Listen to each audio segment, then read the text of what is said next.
To lead things off for the Blue Jays. And the first pitch from Corbin in there for a strike. I think one of the craziest numbers, Alex, that we've seen about this Toronto Blue Jays team, they've been outscored by 31 runs. They have only scored more than 4 times in a 32-game stretch to begin the season. And I know we're going to be harping all night on the offensive numbers. It's the topic of conversation with this Toronto team and the way that they've been constructed as Springer fouls this one off. This is a group of hitters where I thought you'd see a little bit more power. They've been out-homered along with the run differential of -31, -14. They have only hit 28 home runs on the season. Springer with a fly ball to center. Jacob Young makes the call on the catch. Young, who's played a nice center field for the Nationals this season. I'll look at tonight's odds courtesy of BetMGM. Jays team total runs for tonight's over-under set at 4.5. That's crazy low for a Blue Jays team where the quality of hitters up and down the lineup are too good. They scored 2 runs the last 2 games against Kansas City.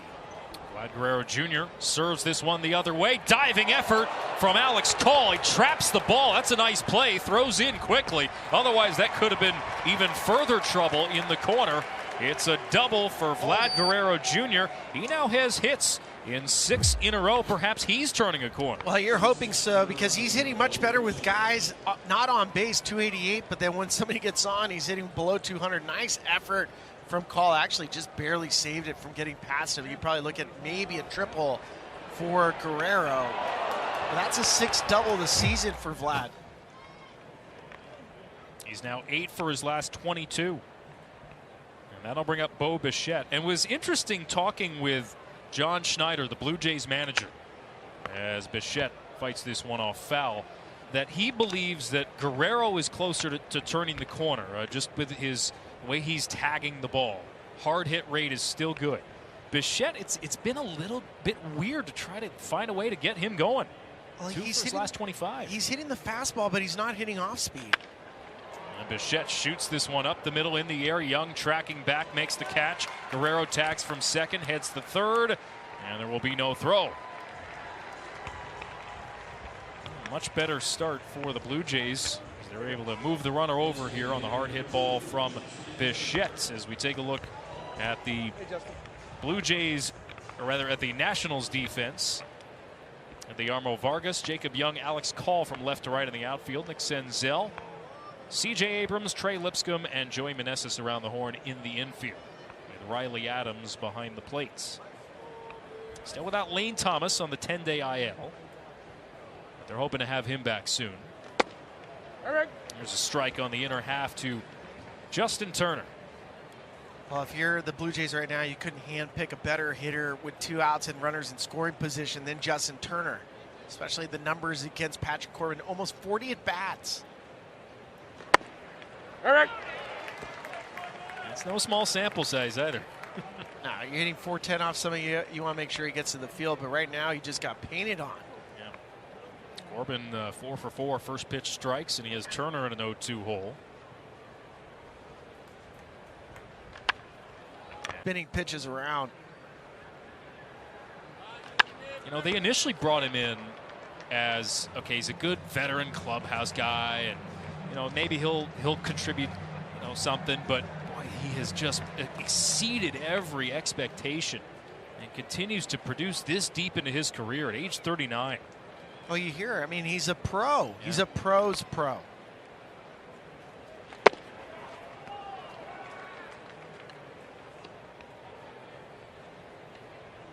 Signed a 1-year deal with the Blue Jays this offseason, Turner. If you're Patrick Corbin, you're looking for a punch out, especially to Turner, but he's seen your stuff so many different times. Turner with a drive, deep left field. That is curling foul. Oh, he spun around on that one, didn't he? A little cut fastball, 85 miles an hour in. And you just see that's not the normal slider, and it just gets whacked. It's just foul.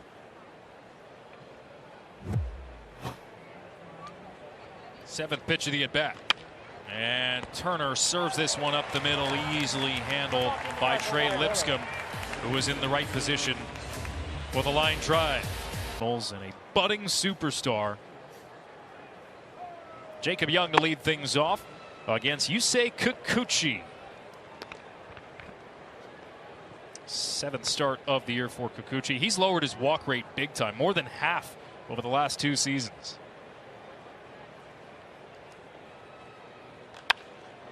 As Young fouls this off. Jacob Young, only the 5th time he's batting leadoff this year. 33 games last season for the Nats, but off to a great start at 306. He's a fun player. I mean, he has 12 stolen bases, was finally caught. Happened in Texas. I still say Corey Seager pushed him off the bag. He's big brothered him. Whereas he was on pace to never get caught. He was 25 for his first 25, which was one of the best streaks to start a career in baseball history. All right. Strike of the knees, 2-2. Well, and just getting Jacob Young on base helps C.J. Abrams, because Abrams is such a good fastball hitter. Even with the lefty on the mound, you're worrying about a possible stolen base. Abrams, a liner off the heel of the glove of Isaiah Kiner-Falefa. He recovers and throws out Young for the first out. C.J. Abrams wearing a mic for us tonight. Hey, you playing second, bro. That's an easy throw. All right, let's get one more.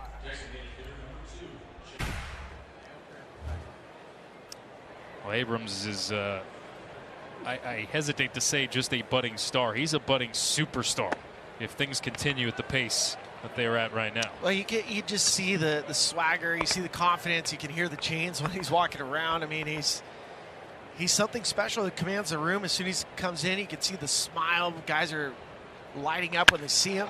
Abrams with a drive, deep center field. Dalton Varsho going back, and he makes the catch in front of the wall, deepest part of the park.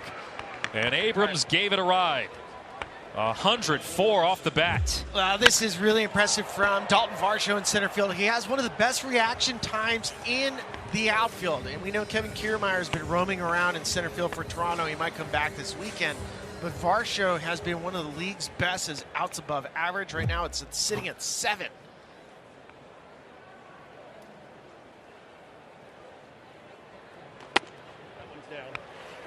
Ball 1 here to Nick Senzel.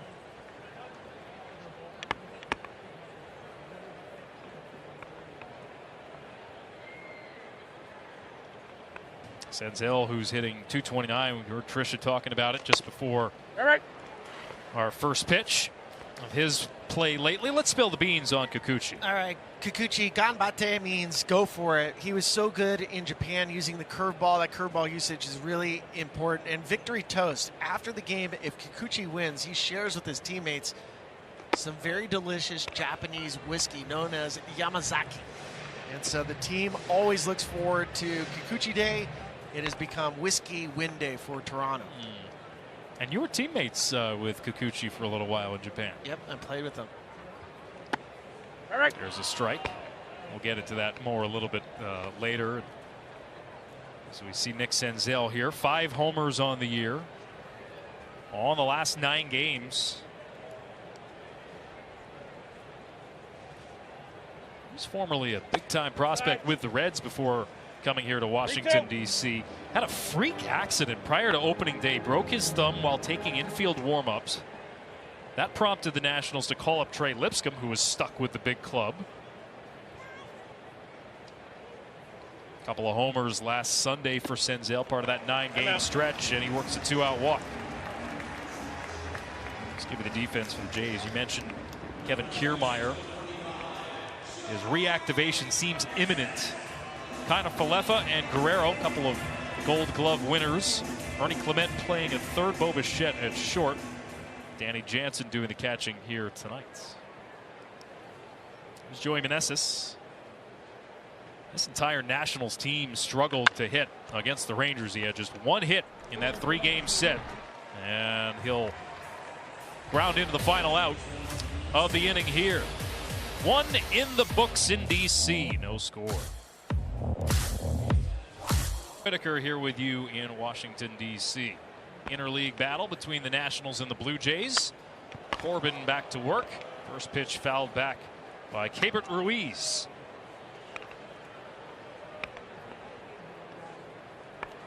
Beg your pardon, it's Danny Jansen. I haven't turned my lineup card over. we're in the top of the second, not the bottom of the second. There we go.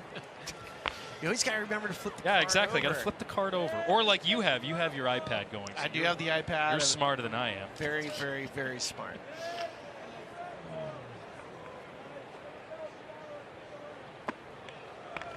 Well, the Blue Jays got Danny Jansen back, and that's kind of another one of those power bats they're hoping to get. I mentioned earlier, minus 14 in home run differential for a team that is kind of built to hit homers.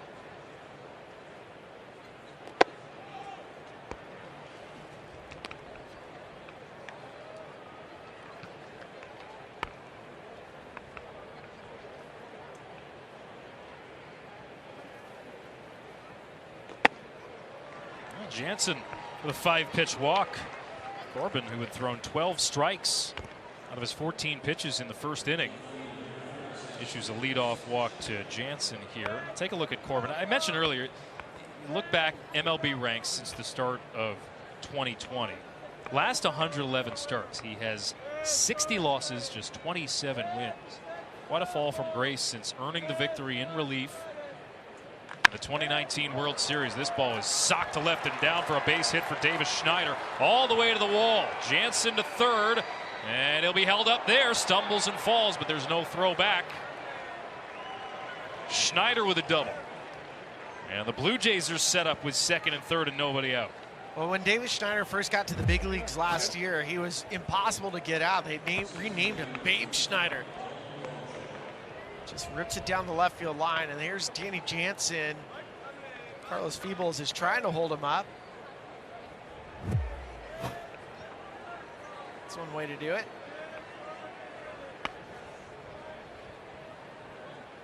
Bring up Varsho. Made a nice play in the field. And the bottom half of the first against Abrams. Well, going back to Corbin for a second, I get it. It's been rough for him. He was like the pitcher of the year, left-handed pitcher of the year in 2019. But you'd take that for the World Series.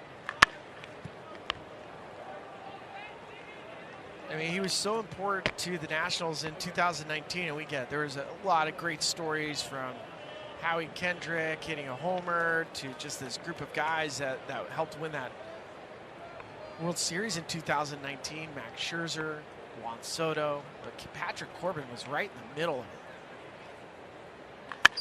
Ground ball through for a base hit by Varsho.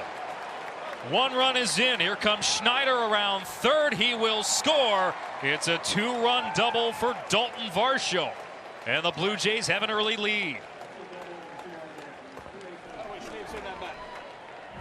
That's a really good start for the Blue Jays now. Second inning, they're starting to crack the code when it comes to Patrick Corbin. And for Dalton Varsho, last year was tough. This one sneaks right under the glove of Joey Meneses. It's 2 steps and a dive. It just got right underneath them. A bunt attempt from Isaiah Kiner-Falefa popped up in about the 12th row. I mean, Varsho, you talk about again, Patrick Corbin, Nationals trying to impact, and he was impact in the 2019. Varsho, last year not so much, and they gave up Lourdes Gurriel and Gabriel Moreno to the Diamondbacks. Kiner-Falefa serves this one to right. It's down for a base hit. Varsho had to hold, and he's nearly thrown out. I thought when he held back that he wasn't going to make an attempt, and then got just caught turned around and nearly got rung up. Well, the hardest things to do as a base runner is with nobody out, ball in the air, you have to tag up, even if it's hit shallow. So that's what Varsho does. He goes back to tag up. He sees it land. He was like, I should probably get to third now, and it's too shallow. You're going to get thrown out by Alex Call. It was a heads-up throw. They almost stole an out.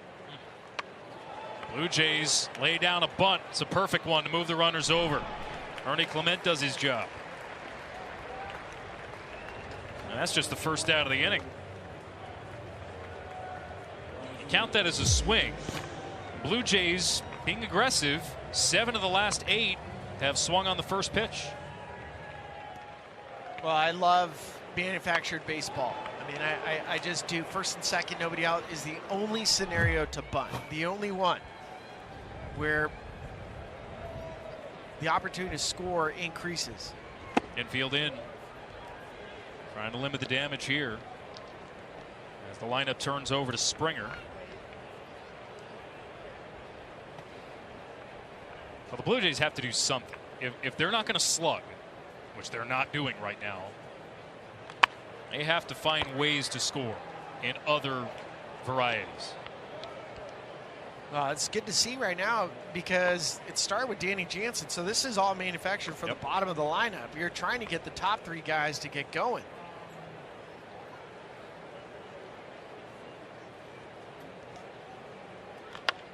Popped up by Springer. Left field. Vargas underneath it. Tagging from third, Varsho, and he will score easily. Well, the Blue Jays, by moving the runners over, the sacrifice from Springer, and it's 3-0.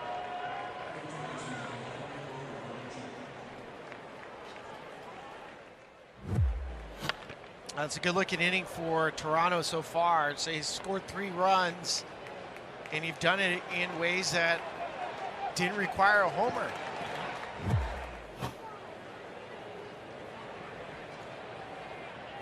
This brings up Guerrero. It's the one concern about him on pitches like that, just continues to reach at him. I don't think his timing's quite locked in. I mean, there's a reason why the numbers are so down for him against fastball. His timing isn't quite right. Go, Eric. That was probably a ball, but it was over the part of the plate. So, I mean, strike goes against Guerrero. Now you're going to fight tooth and nail with 2 strikes to try to get something in play.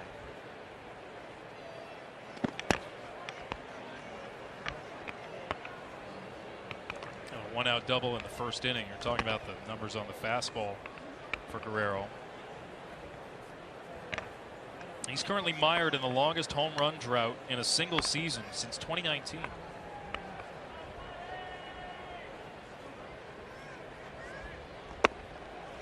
Three long balls on the year. Count evens at 2-2 here.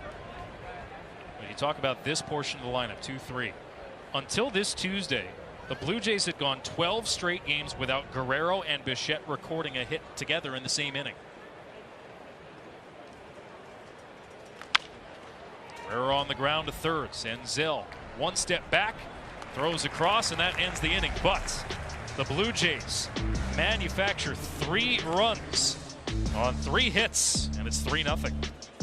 Pen in Indy today, and Schneider, guys, he was insistent. He said his stuff is there, and it's been encouraging. And guys, this is the part that I found most interesting from John Schneider. He said, if we can get Manoah to 85% of what Alek Manoah was before all of this happened, that's what we want, because he said his 85% is still better than many of the starting pitchers in this league. So Alex and Spilly, I found that little tidbit from Schneider pretty interesting about Alek Manoah, because a door may have opened for him with the Rodriguez injury, guys. What's crazy about Manoah, in 2019 he was a first rounder, and the only player in that draft class that's ahead of him and wins above replacement is Adley Rutschman, superstar with Baltimore. The guys that Manoah is ahead of right now, you ready for it? Bobby Witt Jr., Corbin Carroll, you have George Kirby, C.J. Abrams. It's a crazy list in the 2019 draft, and Manoah, through all the struggles, still sits ahead of these players. I mean, you think about it, it's not that far removed from 2022. It feels like forever ago because of all the roller coaster that's happened since for Manoah, but it's only 2 years ago. Less than that.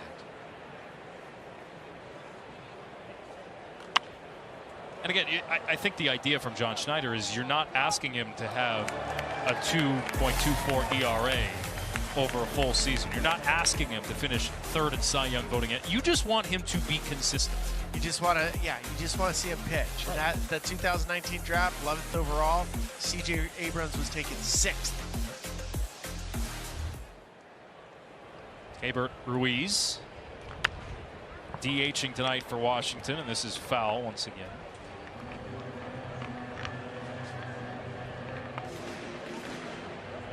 Ruiz, who's made 13 appearances at catcher this season. Take a look at the ranks with this Blue Jays pitching staff. Some of this is a little bit deceiving. Since the second week of April, Blue Jays have the 7th best staff ERA among starting pitchers in baseball. That's right. 8th pitch of the at-bat coming from Kikuchi, and it's lifted to right field. Springer underneath it. One gone as Keibert Ruiz is retired. Actually, in a lot of ways, this Blue Jays pitching staff under the radar has been the better ones in baseball. And the names are there too, you know, between Gausman, Berrios has been great.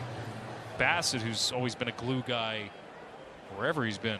Oh, I saw Berrios in Toronto a couple weeks against Colorado. Now Colorado's been just bad, but Berrios is back. Yeah. I mean that if he doesn't want you to hit the baseball, you do not hit the baseball. Alex Call here. Just his 4th start. He has hits in his previous 3. Originally came up with the Guardians organization, claimed off waivers a couple of years ago by the Nationals. And a weak ground ball up the third base side. Attempted a backhand from Clement, but couldn't grasp the ball, and it's an infield single for Cole. Really tough play for Ernie Clement because he has to choose how he's going to field this one. He goes for his hand.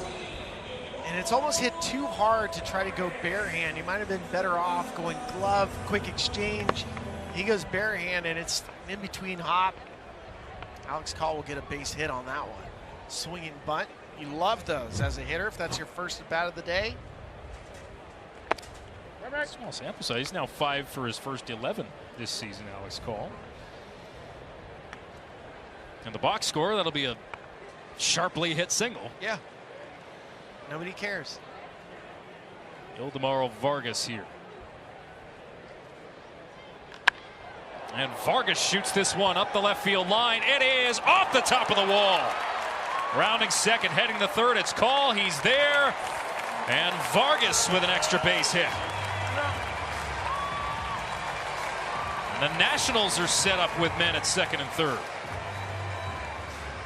Oh, Vargas is getting a rare start in the outfield tonight, but he's been beating up left-handed pitching. The Nationals are a game over 500 facing lefties. For Kikuchi, he's been squared up pretty good tonight. He's a couple balls hit to the center part of the field. That one throw from Davis Schneider, though, if I'm being critical, probably should have gone directly to Bo Bichette, and you might have had a first and third situation. All right.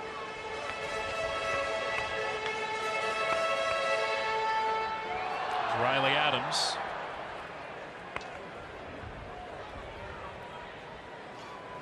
Reverse splits, not kind.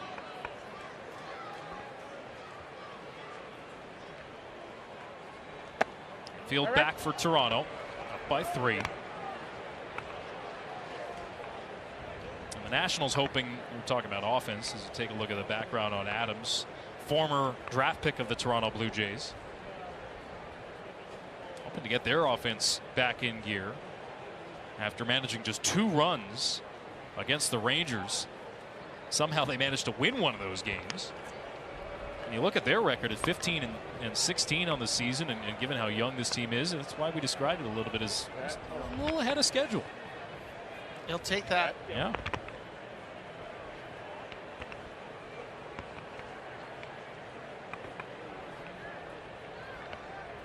Adams 1 for 14 with runners in scoring position this season. And Nicely done by Jansen to keep that in front of him. Well, Nationals do a couple things where, you know, they've traded in slug for contact. And this is one of the harder teams in baseball to strike out, only 247 strikeouts. Some teams like the Mariners are leading from an offensive unit with 323 punch-outs. Well, there's a punch-out. Adams is retired. Kikuchi with his first K. 2 gone. Well, it's a big strikeout just because of the scenario. You just want to put a ball in play, and there's that hard slider. 90 miles an hour as a slider, back foot slider. It's impossible for a righty to hit if it looks like a strike. Bring up the rookie Trey Lipscomb. Kid who skipped AAA altogether as he whiffs on a pitch down and in from Kikuchi.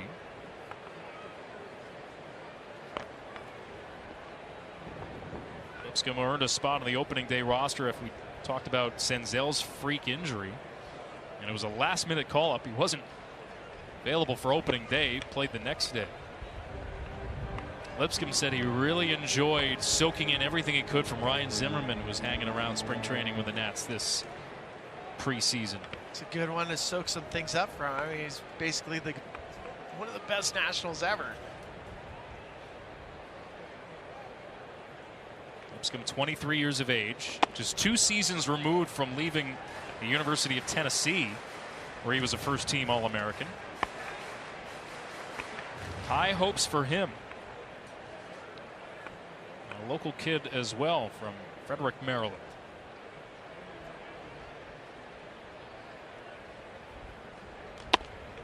That catches the corner. That's such a dirty pitch, backdoor slider, when you know he'll come inside with it. So he uses that pitch to really open up the entire both sides of the plate now.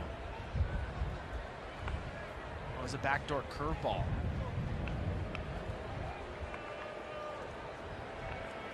That's the thing about Kikuchi this year with his curveball. He's using varying the speeds on it. He can throw it a little bit harder. He can throw a little bit slower. Kikuchi went with the heater, missed low. He was walking off the mound. 3-2. Rob Drake behind home plate tonight. This one's really close. I think part of it was Danny Jansen was set up high and he missed low. So it's such a big drop in glove, you don't get the call.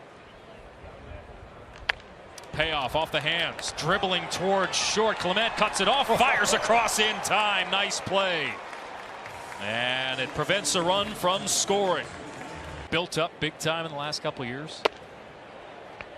Patrick Corbin back to work. He faces Bichette, Turner, Jansen. I love coming to this ballpark. I love the history of being able to go and check out monuments, museums. Today I was running around Capitol Hill. It was pretty fun. But when you get deeper and deeper into the summer, it gets nice and hot. And then the cherry blossoms, which is amazing. And this ballpark has captured all the different feels you'd want. Washington City Connect embraces the cherry blossoms. It was a big tourist draw. March and April. Here we go. Those jerseys are clean. They're man. so nice. They might be my favorite City Connects. Strike 3. Strike 3 called. On the inside corner, a fastball from Corbin freezes Bichette. 1 gone, and during the break, Tricia caught up with Davey Martinez. Our manager interview is presented by Sage. All right, we will start with the bottom of the second inning. Colin Vargas with some production. What are you seeing from the at-bats that you're liking? Yeah, we're hitting some balls hard. We just got to stay in the at-bats. We're working good at-bats. Last few days, this is the problem, that we're not driving runs in, and we need to start driving these runs, especially less than 2 outs. Corbin, you saw the Blue Jays kind of get aggressive there with him. What are you seeing from him right now? Yeah, he's pumping strikes. The biggest thing was the leadoff walk last inning. So, but he'll settle down. I mean, he's a veteran guy. He knows how to pitch. Appreciate the time. All right. Guys, back to you. All right, Tricia. Justin Turner here for the Blue Jays. And that was offensively a concern that Davey Martinez shared with us prior to the game. They felt that They were swinging too early at times with the bases empty, getting behind in counts, then getting a little tentative with men on base, and they're trying to kind of flip-flop that a little bit right now. As Turner lines one up the middle for a base hit. A one-out single for Turner.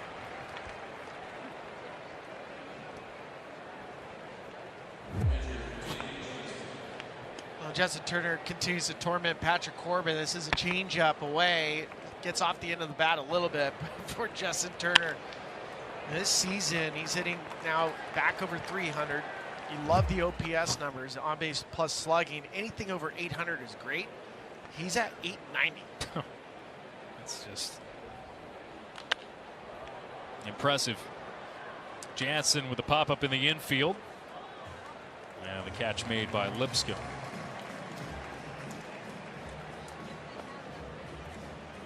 And to the point of OPS numbers, I mean, Bo Bichette, 557 OPS coming into tonight. So anything below 600, that's why, you know, in the case of Toronto, you start digging into their record, 15-17. You can imagine when they do get on track, you know, someone's going to have to pay the price. Davis Schneider here. That was called a strike.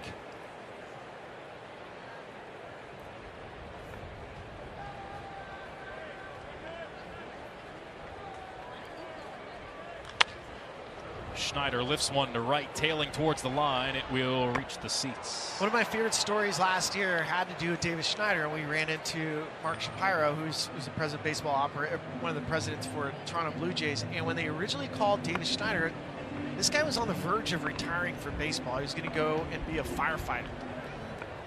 They rewarded him. He gets to the big leagues kind of to say, hey, listen, as an organization, you don't have to be a first rounder to make it to the big leagues. Look at Davis. He's stuck around. He now has 17 hits this season, 8 for extra bases. It's such a good story. His glove is a funny story.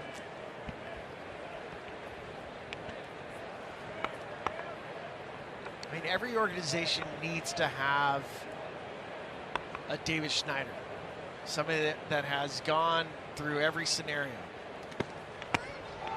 Well, there goes Turner on the pitch in the dirt. He is safe. Headlong slide, and Turner just beat the throw. Well, for Turner, he's making a read. So as soon as he saw a ball in the dirt, he's going to take a shot, especially when you know that the count is 2 strikes on Schneider. If you get thrown out, so what? Man, he barely made it in. First stolen base of the year. He'd been thrown out twice. Actually, they're going to call this a wild pitch, the official score. I'm writing it down in my book as a steal.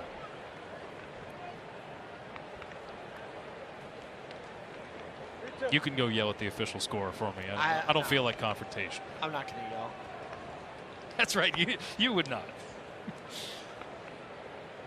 So the count full here on Davis Schneider. Turner now at second.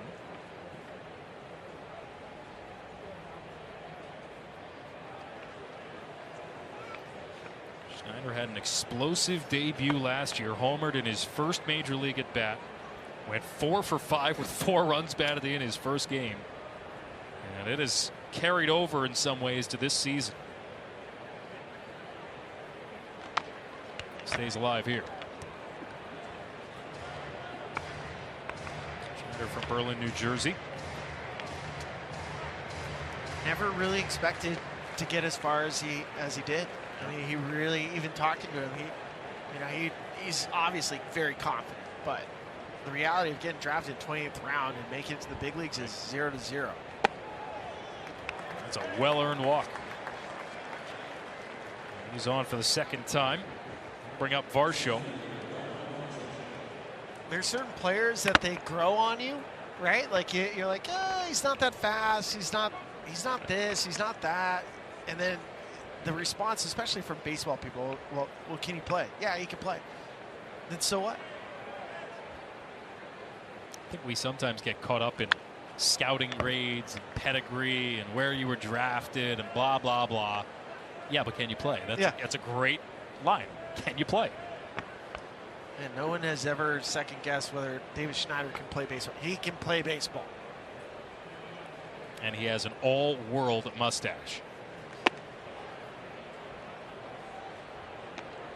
That is a fireman's mustache. Mr. February for sure.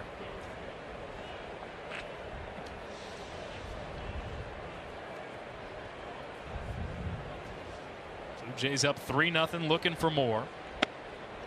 Varsho a check swing.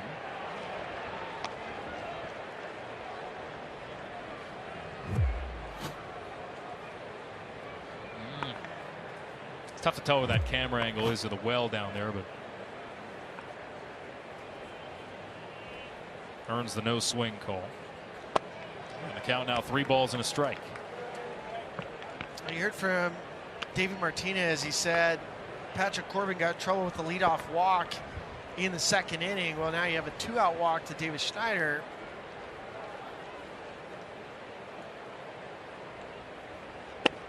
All right, it's a strike. 3-2.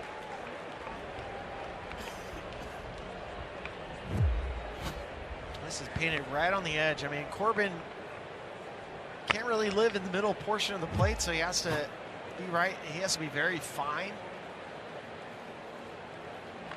Runners go. Varsho with a pop-up. Right side, and that should end the inning, and does, as Meneses makes the catch. And the Blue Jays strand 2, still leading 3-0. But in the wild card era, the Blue Jays have the 4th fewest playoff wins in baseball. And you're starting to hear a few rumblings, and again, we're in early May, about the construction of this team over the long haul. And is this group the group that's going to do it? It's a fascinating question because they've spent a lot of money putting this team together, and to not get the results that they've wanted, especially with the fan base that's so rabid for the Blue Jays. I was talking to Justin Turner about, putting on a Blue Jays uniform and representing an entire country and what that feels like. I mean, they've had all the pieces too, Alex, that you want. I mean, last year was one of the best bullpens in baseball. They just couldn't get the offense going. They've had great starters. Well, I think the question that comes to mind for me is, all right, when they're top 5 in runs produced over a 2-year span. Well, last year, you scuffled. This year, scuffling again. Was that a mirage, those 2 years? Or is that the real team? This is scalded to left by Jacob Young and will dribble all the way to the left field wall. Young will stop at second with a stand-up double to lead off the bottom half of the 3rd. Well, during the commercial break, Tricia caught up with John Schneider for our manager interview presented by Sage. All right, we'll start with the top of the 2nd. The bottom of the lineup manufacturing those runs. What stood out to you? I mean, really good at bat from Varsh there, left on left. Ernie kind of playing the game with a bunt, and George doing the same thing at the top. It's kind of what we've been talking about, giving those guys a chance at the top to get the job done, and they did. Bottom of the 2nd, 2nd and 3rd, Kikuchi finds his way out of it. What impressed you about that? Yeah, kind of buckled down there, needed a strikeout, got it. Good play by Ernie, coming in to get that ball for the 3rd out. But, that's what Yusei can do. He can get strikeouts when he needs them. Appreciate the time. Thanks, Trish. Appreciate it. Guys, back to you. Tricia. C.J. Abrams, who was among the league leaders in slugging percentage. His numbers: 6 doubles, 4 triples, most in baseball, 7 home runs in all, 17 extra base hits to begin the year. And the Nationals, who have stranded 3 base runners so far. Abrams with a base hit to right. Young rounding 3rd. He will score, and the Nationals are on the board. An RBI single for Abrams, and it's 3-1. I just love this at bat so much. Notice where his hands are. So he's pushed his hands out a little bit more from his body than he was a year ago. So his hands always see the baseball. It's an off-speed pitch. His hands get through it. He pulls it. We were talking about that earlier. It's the highest pull percentage that Abrams has had in his career. I think a lot of it has to do with strength, some of it technique, and he gets a hug from Gerardo Parra.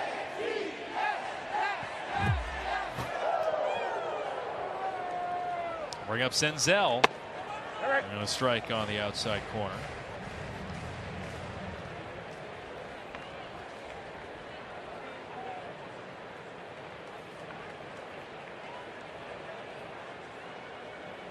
Senzel with a walk in the first.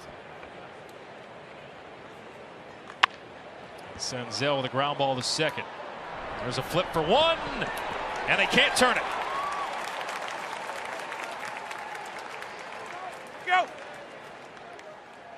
Senzel able to beat it out. It's almost a tailor-made double play ball, and for Bo Bichette coming across, he does everything he can to redirect it. Just couldn't get enough arm strength. And Senzel, who was, when he was originally coming up through the big leagues, we saw him in the outfield, and he barely beats it.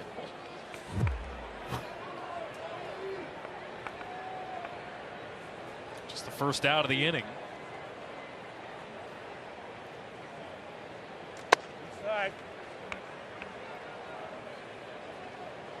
And Joey Meneses here. Joey's had a really rough season. I mean, he's not showing much power, and they want to get him back on track. Led the Nationals last year in runs batted in. And you think about it too. I mean, this Nationals team, Dylan Cruz is one of the best prospects in baseball, and a first baseman, James Wood, is coming too. So you're saying the door is being knocked on, and Meneses is going to have to answer it at some point? Well, I mean, there's gonna they have a wave of talent that's coming. Whether Meneses answers it or not, those guys are coming at some point. Meneses with a base hit up the middle. Varsho across to cut it off. Rounding second, Senzel. He gets to third with no trouble, and the Nats have men at the corners and the tying run on base. That's what you want to see from Joe. He's still not a lot of extra base hits, but it's a change that speeds up the bat.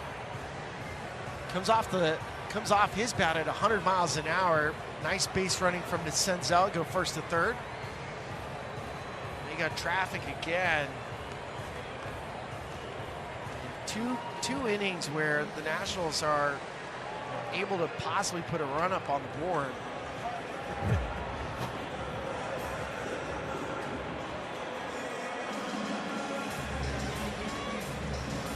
Meneses, who had that breakout performance in the World Baseball Classic last spring for Team Mexico. Standing at first after a conversation is broken up on the mound. Pete Walker coming out to visit with Yusei Kikuchi. Well, this is where Keibert Ruiz, he's really good at not striking out, but you have to put the ball in the air.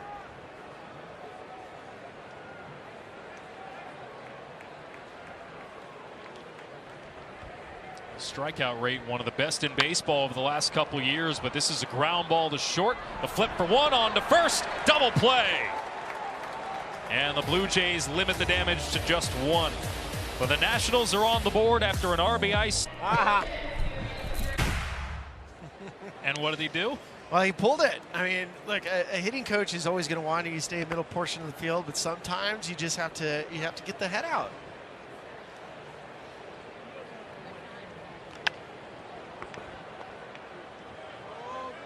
That's Darnell Coles, the hitting coach, trying to keep him in the center, and of course, C.J. Abrams pulls it and gets a base hit. He's special.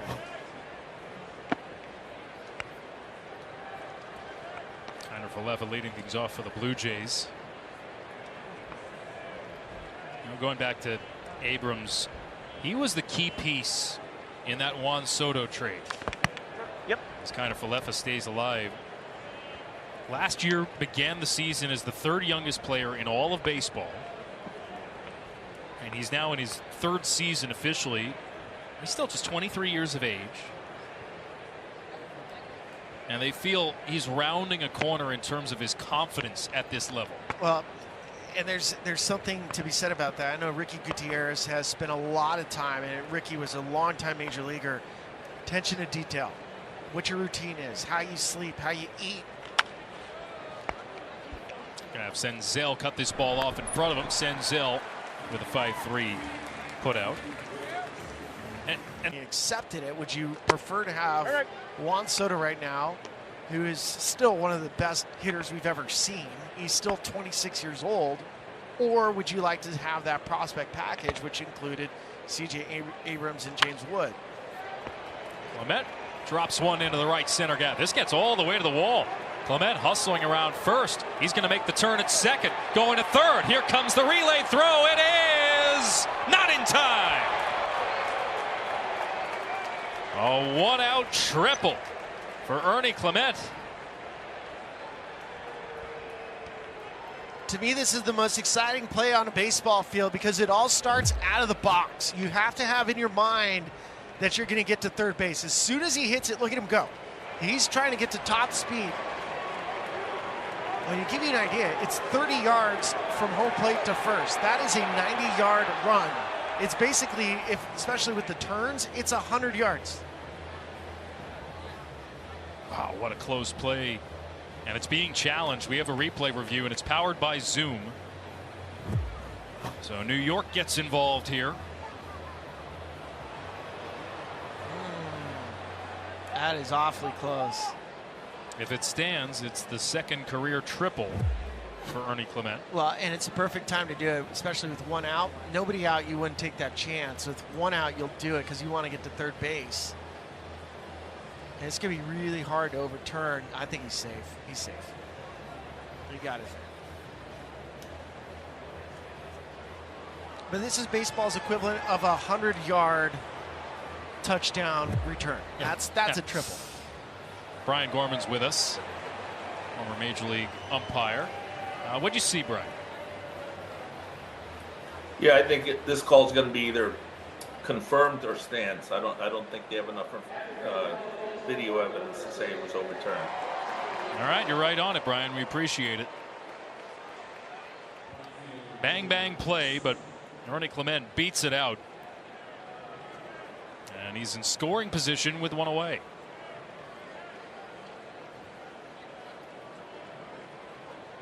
So just that attempt to get to third changes the entire defense for the Nationals. So you're forcing the Nationals again to bring infield in, trying to protect this game from getting out of hand. It'll be a contact play too for Ernie Clement. So even though a ground ball is short, it's contact.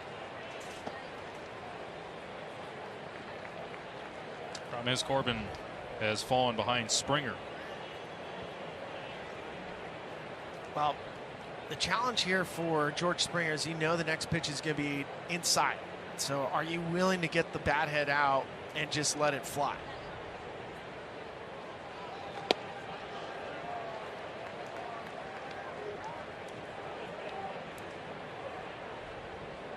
And most times hitters are looking for pitches up and out away from them, especially in these scenarios.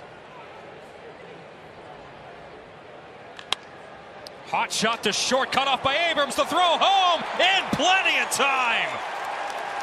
Rewind that one and hang on to it.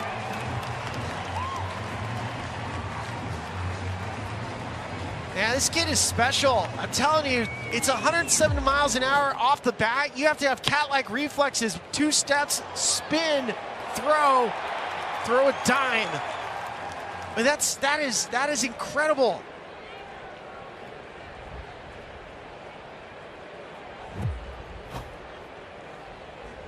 There goes the runner. Pitch, a strike. Throw to second is not in time.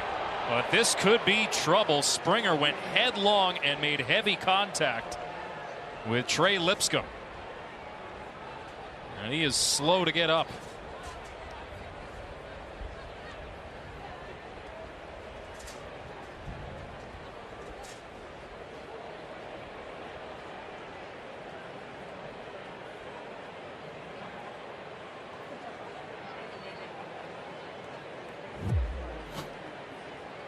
Let's see where the contact was. Was it a knee to the head?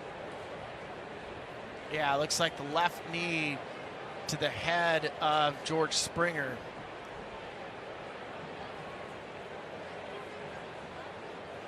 These batting helmets, they don't provide much protection for something like that. It's designed to deflect baseballs, not.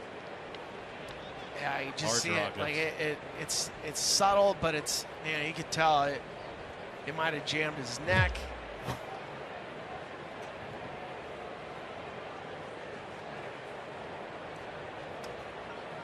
Jose Ministral is the athletic trainer for the Toronto Blue Jays.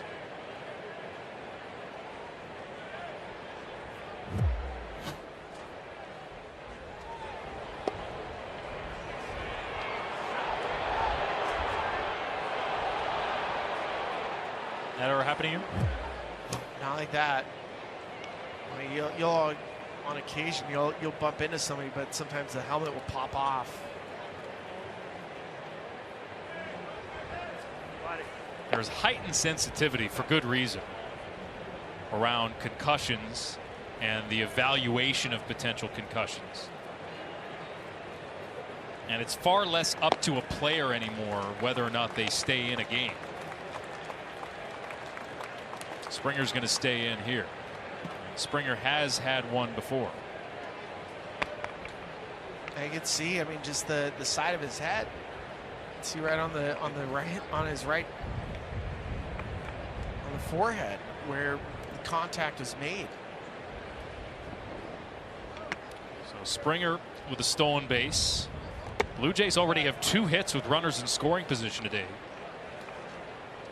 Guerrero here. Wednesday, the Blue Jays' last game against Kansas City, they had just 6 base runners, left 5 of them stranded, and went 0 for 3 with runners in scoring position. So already an improvement over that.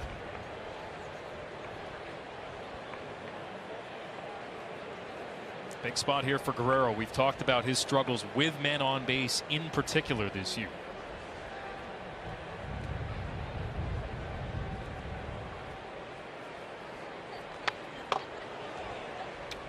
That last swing, it's off the plate. Gets a little bit of a sinker, but again, I've watched Guerrero now for many years, and he has one of the, I mean, the way the ball comes off his bat is just amazing. But you also wonder if you could dial it down a little bit, like turn it down from 11 to an 8, what would happen? Yep. Just at the knees. Strike 3 call. Eric. I'll have the answer a bit later. Just to note, George Springer did return. He's in the field for the Blue Jays, as Alex Call is up here for the Nats. But even watching Springer in between the inning, he's still in the outfield, he's stretching. You can see him moving his neck around.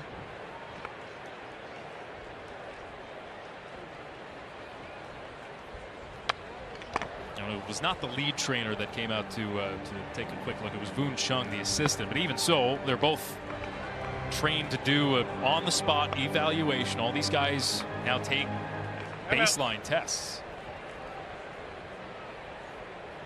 Here we go.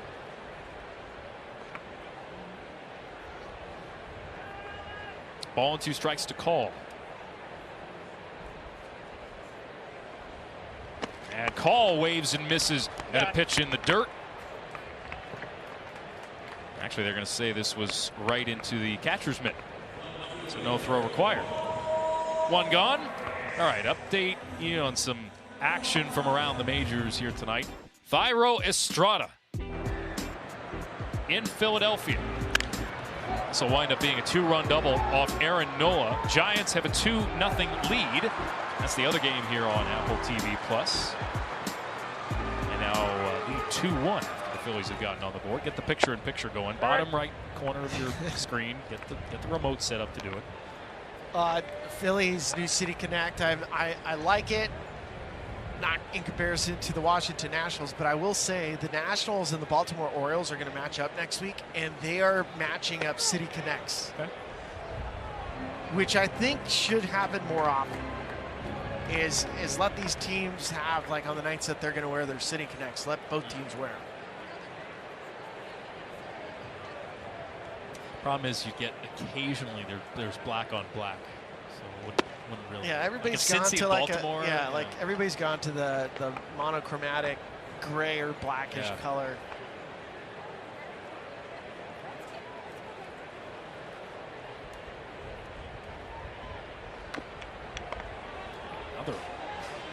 ball in the dirt that winds up being chased.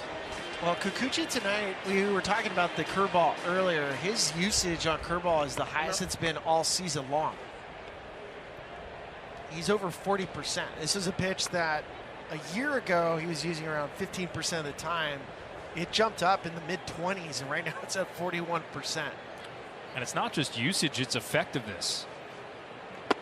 There's another wave and miss and an off-speed pitch. Back-to-back Ks for Kikuchi. In the bottom half of the fourth. Well, and I saw this before.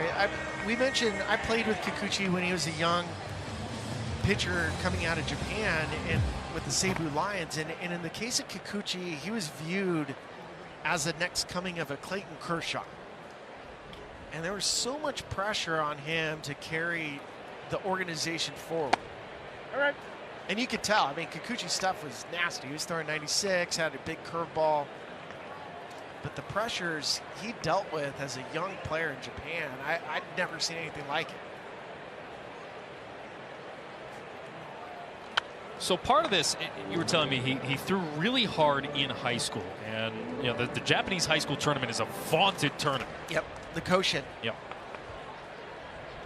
So he launches his pro career, and at age 22, you said, I mean, he was feeling just the weight of all these expectations, right? I mean, Shohei Ohtani, the year that I was there, Ohtani was this. He was drafted second overall, which is crazy to think he was drafted second overall.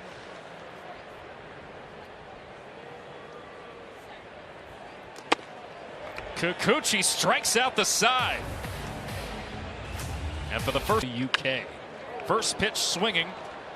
Ground ball knocked down by Patrick Corbin. Bo Bichette is quickly retired. Justin Turner coming up. Trisha, you have more? Yeah, absolutely, guys. Turner has been such a bright spot for this at times struggling Blue Jays lineup. Of the additions the Jays made this offseason, truly he outshines the rest of them. He's top 5 in the AL in doubles, and he's been so consistent for Toronto. John Schneider said, listen, he's 39 years old. He just gets it. And he said that was a part of the draw with Turner. It's not just what he does on the field, but he said he comes into a group of guys that's been together and this lineup that has a lot of potential. And he said we can bounce ideas off of him.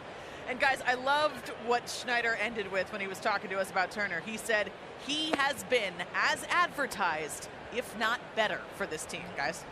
Something to be said about a player that has been DFA'd and reinvented themselves. In the case of Turner, I mean, his career could have ended many moons ago. All right. We've talked about a happen chance collaboration with Marlon Byrd when he was with the New York Mets before he got DFA'd, and Marlon Byrd started working on a leg kick with Justin Turner. It turned into the offseason. Oh, what a stop by Abrams on the backhand. The throw on one hop in time. Another defensive gem from C.J. Abrams.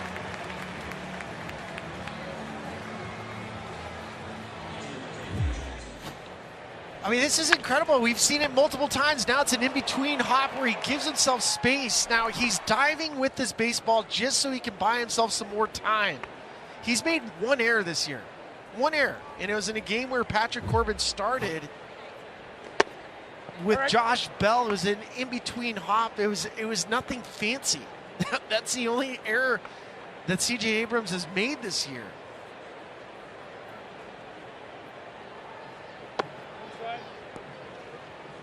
Put a star next to that one. Danny Jansen here.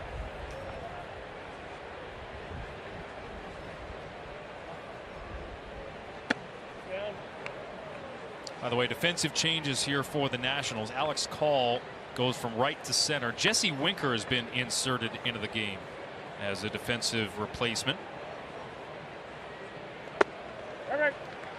Take the spot of Jacob Young, which is interesting. Yeah, I didn't see anything happen, did you? No. Winker will be due up second next inning. Fly ball to left. Vargas underneath it. And that'll do it for the Blue Jays in the fifth. So Corbin with a 1-2-3 inning of his own thanks to the defensive gem from A. Find out what happened to Jacob Young, if anything. Oh, something happened. I mean, you don't come out of the game. You hit a double already.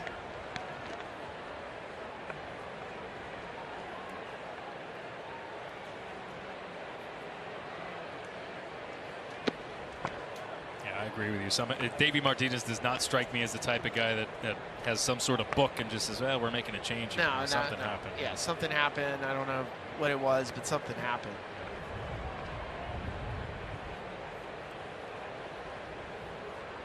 So here's Lipscomb. All right. Ball and 2 strikes.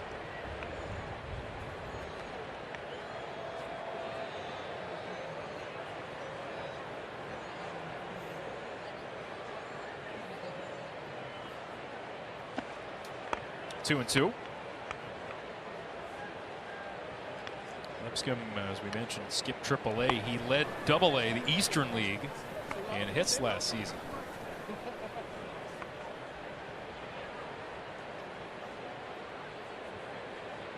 Kikuchi's 2-2, swing and a miss, strike 3. That's 4 straight Ks for Kikuchi. 1 gone here in the bottom half of the 5th. Here's Jesse Winker. Tricia, do you have more on the Nationals? Yeah, a little bit, Alex. Jacob Young, we are not going to hear about his injury status until after the game. But I do want to talk about Kikuchi, Alex. Yusei Kikuchi, after that All-Star year in 2021, he inked that 3-year deal with Toronto. His first season, we know, wasn't so great with the Jays. And after 20 starts, he was transferred to the pen. But his second season, he was back to form. And then, after that 2023 season, guys, he made a frigid decision. He decided to stay in Toronto for the winter. He put his son in school in Toronto, and as he told the media, he said, Toronto means so much, not just to me, but to my family. He said, we just enjoy it here. We enjoy the fans. And he said, putting on that Blue Jays uniform, you get the feeling that you're representing a whole country, an entire nation. So guys, staying in Toronto for the offseason for Kikuchi, seems it paid off. Well, certainly it's not the easiest winter if this is your sport of choice. The Blue Jays have invested a lot actually in their facility at what is formerly known as Sky Dome. They put $800 million. Something like that. I think it's 600 million. But regardless, I mean, I got a tour of it a couple weeks ago. It is amazing. I mean, and the purpose of it was to try to make sure that players felt comfortable, that their families felt comfortable. There's an incredible family room there.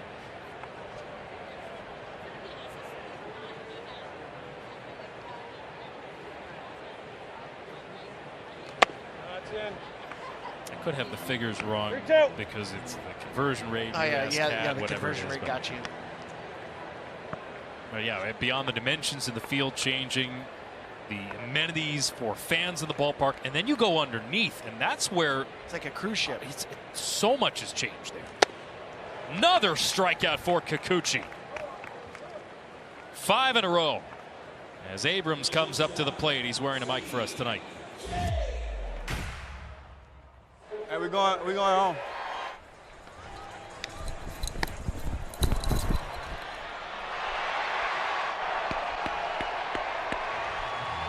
There you go.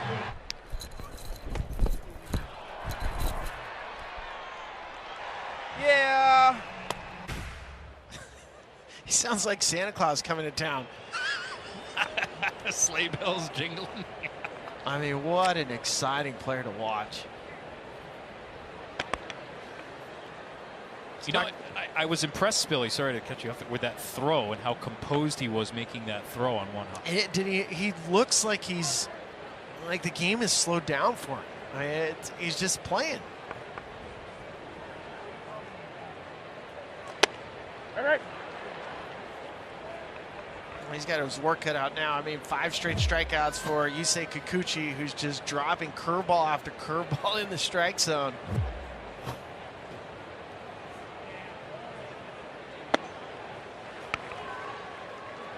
But the take from C.J. Abrams right there. I mean, that's a simple take, right? Under control.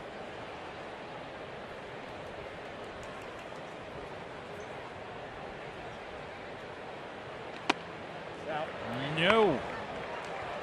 I love it. 3-2. Like left on left, you got 2 guys that are rolling right now. C.J. Abrams is rolling, had a single his last at bat, and RBI singles, made some unbelievable defensive plays. And you got Yusei, who struck out the last 5. What is going to happen? Abrams with a pop fly, left side of the infield. Clement makes the catch. And Kikuchi is rolling. Add 2 more strikeouts to the ledger this inning. And the Blue Jays continue to lead here in D.C.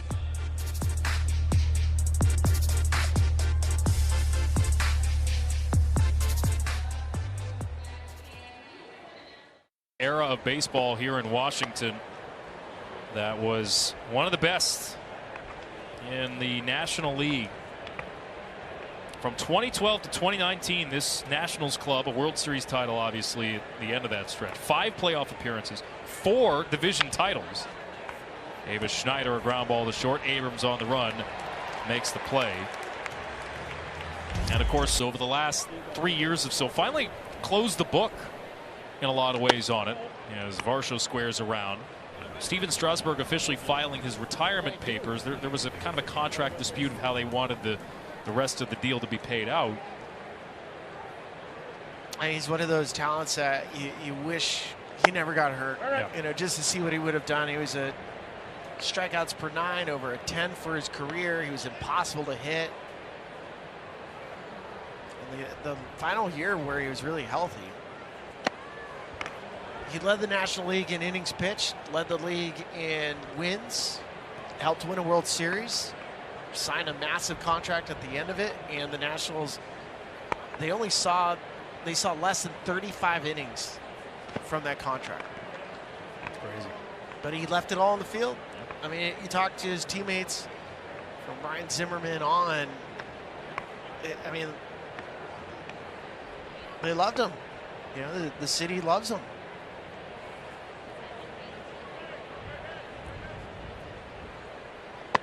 Strike 3 called, outside corner.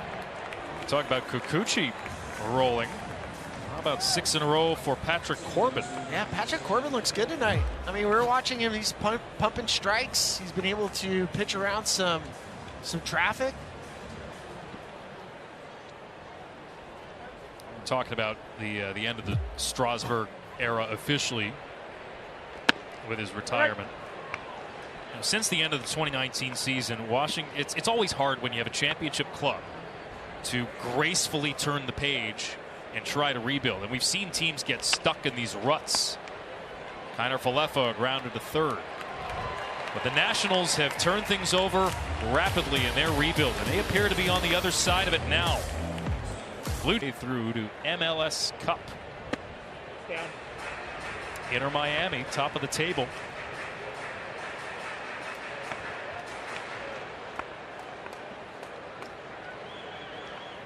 Senzel Meneses Ruiz.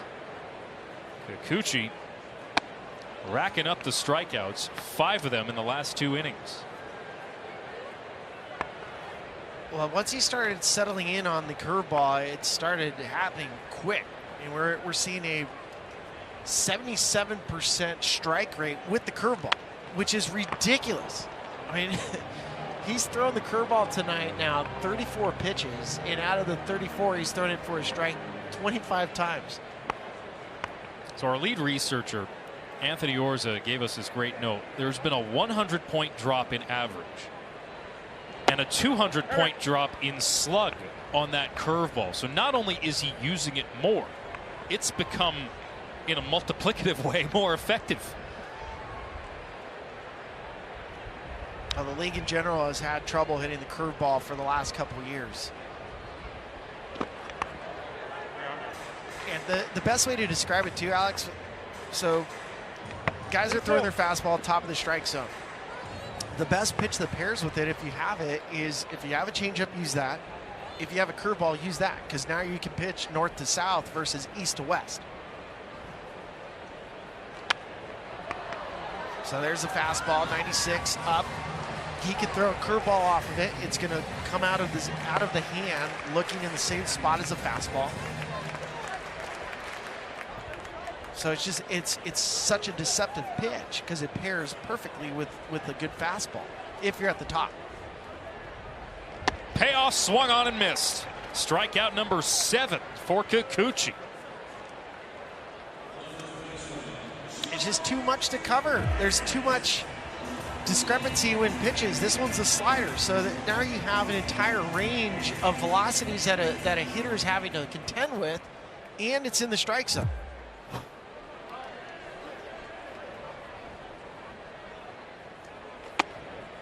I think the biggest difference, as we've seen from Kikuchi as well, not just the stuff, which is plainly apparent, but it seems like he's in a better place confidence-wise as well. Ground ball from Meneses to third. Clement, easy play, 2 gone. Because we've seen in the past he would issue a walk and then a second walk, and then all of a sudden, ooh, are things going to come off the rails?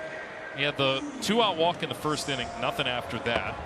A run come across in the third after 3 hits in the inning for the Nationals, and then lights out since. Yeah, I mean, he was able to get a big punch out early on. To your point, Riley Adams, he had second and third, 1 out, got a punch out there.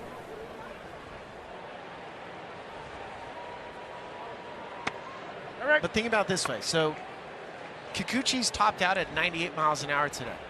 98's the high end. The low end, he's thrown a curveball at 79 miles an hour. It's a big variety. That difference in velocity is so hard to hit.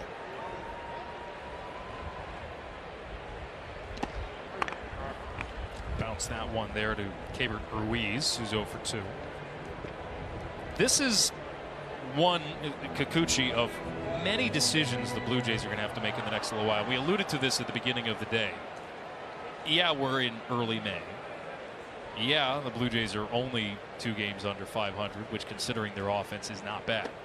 But he's going to be a free agent at the end of the season, and they've got a whole host of them, offensively and pitching-wise, who are going to be free agents at the end of next year. It's just something to start thinking about.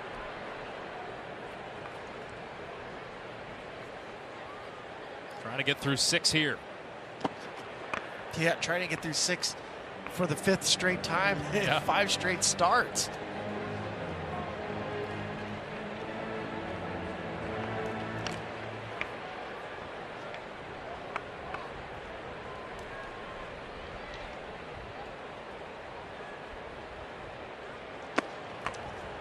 Full count here to Ruiz. Eric Swanson is warming in the Blue Jays pen. There he is. Get in there.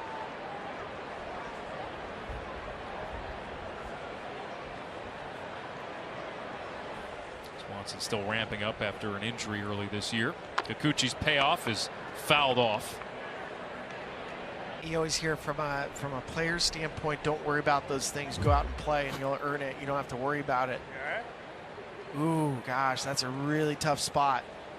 And Ruiz initially got back to the box, and then Yeah, you might have to get looked at. I mean, there's probably swelling. It's not just that there. I've seen versions of that, and you'll see a lot of guys that'll have a shin guard. But that high spot, I mean, I'll always remember Jermaine Dye. Jermaine Dye broke his leg with the Oakland A's. This was a long time ago. And I've had a teammate that had a spider fracture. Same type of thing. That spot up on your leg is really delicate.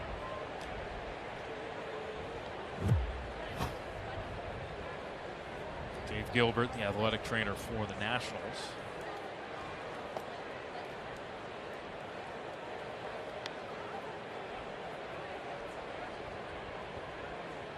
Just looking ahead here for the top half of the 7th, assuming Patrick Corbin's night is done. Derek Law and Jacob Barnes are both warming for Washington, an all-righty bullpen.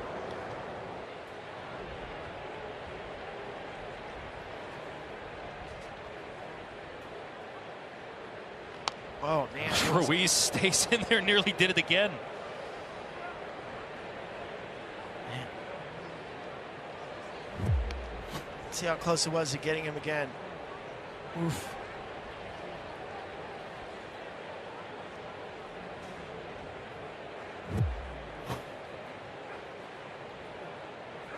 Another payoff from Kikuchi. Ruiz with a single to left. What an at-bat. A painful one. But he produces a 2-out single to keep the inning going for the Nats. Ruiz is really difficult to strike out. One of the lowest strikeout rates in baseball, and he gets a pitch up. He's able to pull it.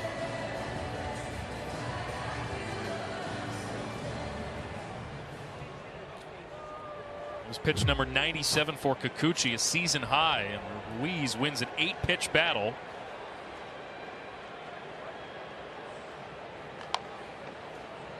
Kikuchi had retired 9 in a row.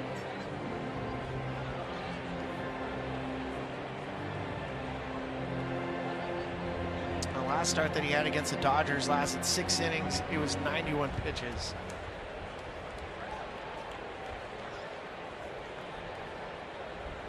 Swanson appears to be ready. So we'll see if this is Kikuchi's final batter.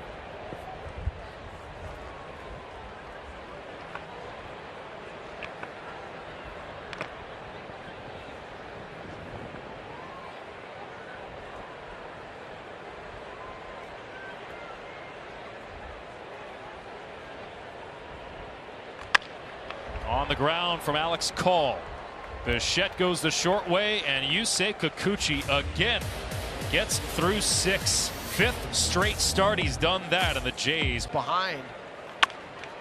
First pitch swinging for Ernie Clement against the new pitcher Jacob Barnes, and the ball could not be handled by Lipscomb. That's a really tricky play because it's going towards the pizza box at second base.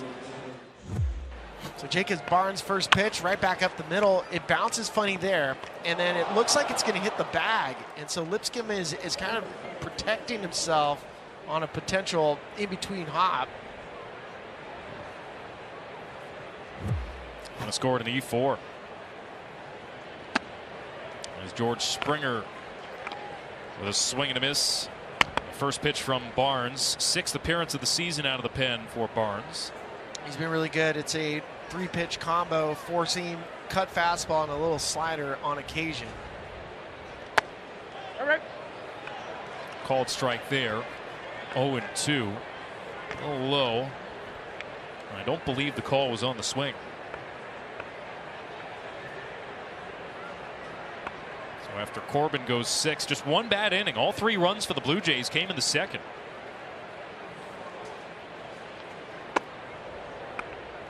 Springer leans out of the way. Well, Barnes has been around for a while. Came up into the big leagues with the Brewers, went to the Royals, was with the Angels in 2020, played a year in Toronto in 2021, the Yankees, the Cardinals, life of a reliever. Interesting, he's being used after 31 pitches yesterday in Texas in what was a 6-0 loss for the Nationals.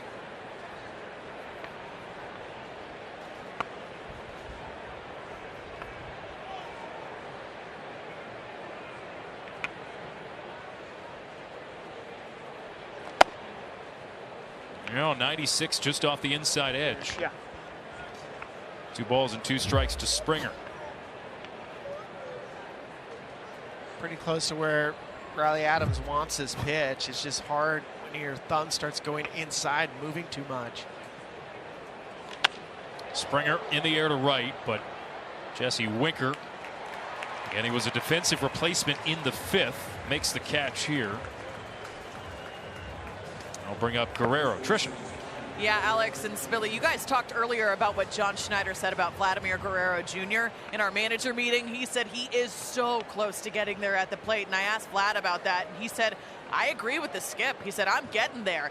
Vlad said, I've been hitting it hard lately, and guys, we know that he's searching for that first home run since April 10th. It's been 19 games, and it's his longest homerless drought in a single season since a 27-game drought in 2019. But guys, Vlad said to me, I'm not worried about hitting a home run. I'm only worried about hitting it hard. And we did, guys, see him smack that double hard earlier in the game. And I think the numbers bear that out. The hard hit rate's still decent for Guerrero. He's also drawn a team leading 18 walks. So at least he's getting on base.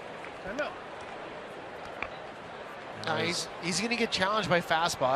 That's the thing. He is still not hitting the fastball in the way that we saw him a couple years ago. Ready?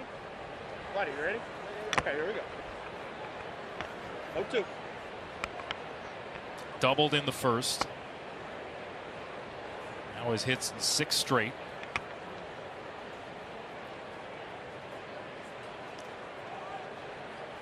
Barnes with a leadoff man aboard after an error from Trey Lipscomb. Misses high and tight.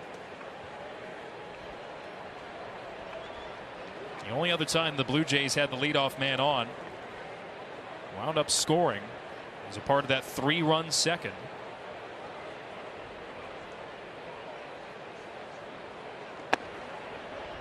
Two and two. The infield, a double play depth for the Nationals.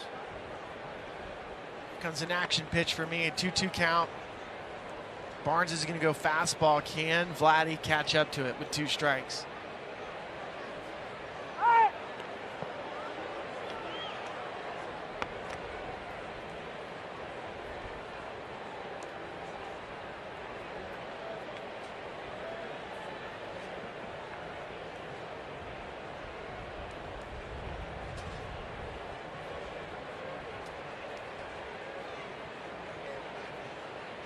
Guerrero waves and misses.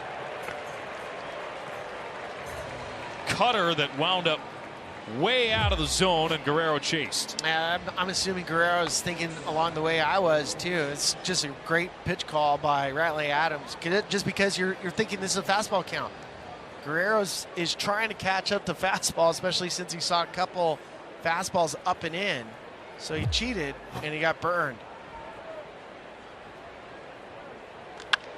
First pitch swinging for Bichette. Liner right at Alex Call. And after the leadoff man reaches, the Blue Jays strand him. Nationals trailing the Blue Jays 3-1. All the damage done for Toronto in the second. Washington got their lone run off an RBI single from C.J. Abrams in the third. And the new pitcher for Toronto is Eric Swanson. He might be a Sith Lord. We don't know. Inside. You didn't like the Star Wars Return? We got lightsabers. I have to catch up with all the business here. We got to give the score. We got to give the.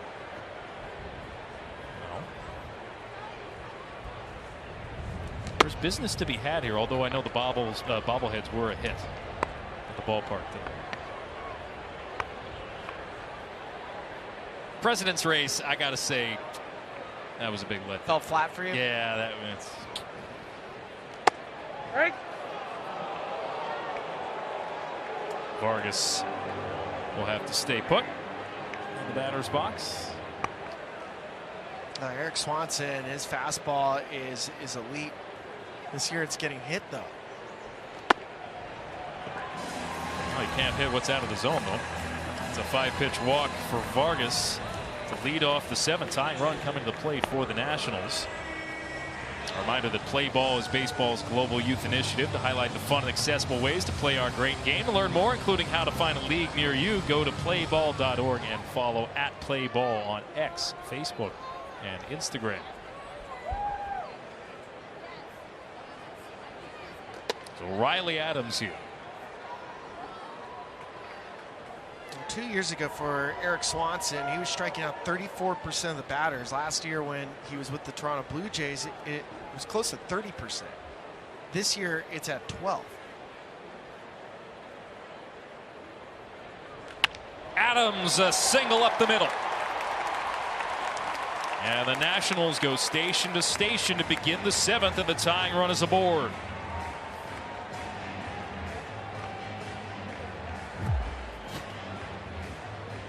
I see an off-speed pitch. It sits up there, and for Adams, just tries to hit it hard up the middle, gets rewarded for it. We have a bit of a decision, 1st and 2nd. Nobody out. How are you going to handle it? They are going to go to their bench. Luis Garcia. Garcia is such a fun hitter. If you've ever watched Luis Garcia, this guy can hit a baseball near his eyeballs. But they want him staying, looking for a ball middle and up. When he starts chasing down, and what Swanson does have is a split finger, so that might be the equalizer, especially in this scenario. If the Nationals decide not to bunt and letting Garcia hit, you might see a steady dose of splits. He's hitting 292 on the year. Got the night off as far as the start is concerned. Garcia with a drive, center field, pretty deep. That ball is gone! A pinch hit, go ahead, 3-run homer, and the Nationals have the lead.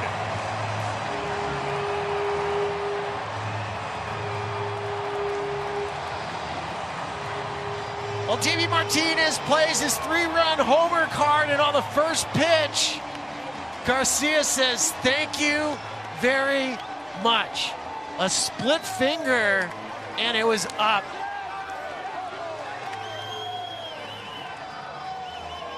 Wow. Eric Swanson unable to record an out. The Nats have come back to take the lead.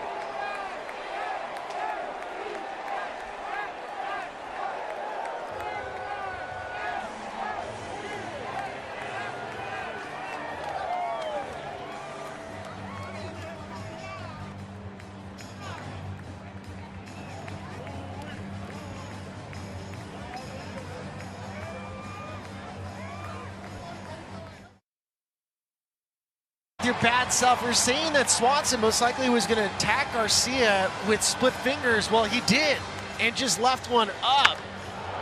Garcia just walks with it. If this ball is 2 or 3 feet to the right, it's off the wall, Michael Jackson style. Here I'm Vargas in second, loving it. Well, Toronto goes back to their bullpen. Tim Meza enters the game. He goes lefty on lefty to face Jesse Winker. And Winker goes the other way for a base hit. Well, he spent some time with Jesse Winker, and he's in great shape in comparison to a year ago. But notice Winker, after he hits it left on left, and this was a former All-Star with the Cincinnati Reds, gets a sinking fastball. He kind of throws his hands up because he was in the middle of a pretty bad stretch. And he's like, "Thank you."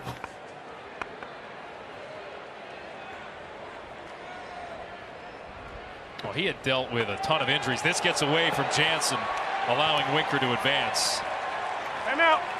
Winker had just an awful 2023 on the heels of some serious issues. Surgery on his neck, had some knee problems. He missed 76 games last year. He said recovery was just a lot harder than he anticipated, and by virtue of all that time on the shelf, he had gotten out of shape. What was the number he gave us in the pounds he lost? 35 pounds. 35 pounds in one offseason. And a lot of it was dedication to nutrition, sleep, better habits. He wasn't eating after dark. He wasn't going to turn into a gremlin.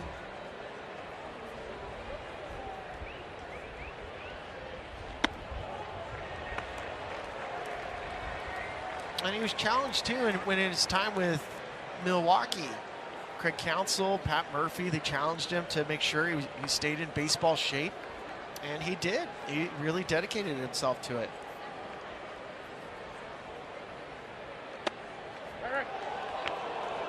Tricia? Yeah, you guys remember how he said he lost those 35 pounds? In the offseason, he didn't eat after 6:30 p.m. So that was part of it. And then he said a lot of water and a lot of sleep. That was the key. Yeah. Winker had been 0 for his previous 15 before that hit. C.J. Abrams now. And a swinging bunt foul.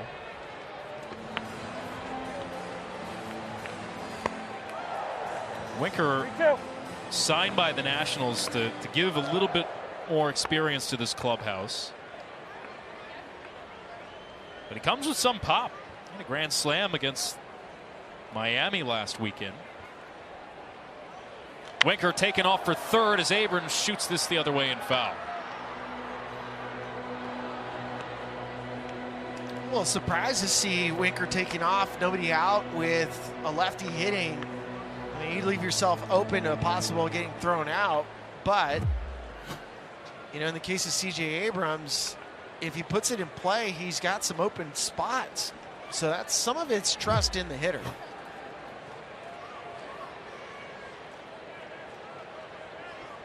Payoff pitch to Abrams, and he sticks the bat head out, lines it right at Bichette, who was shifted a bit up the middle.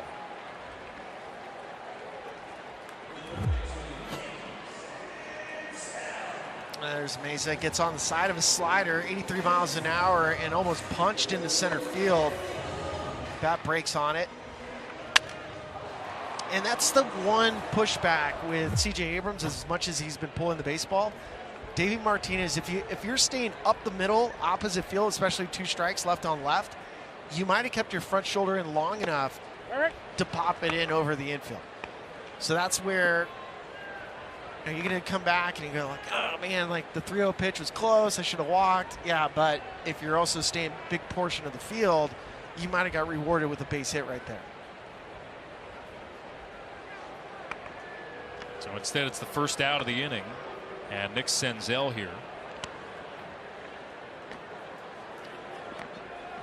0 for 2, but he's reached twice.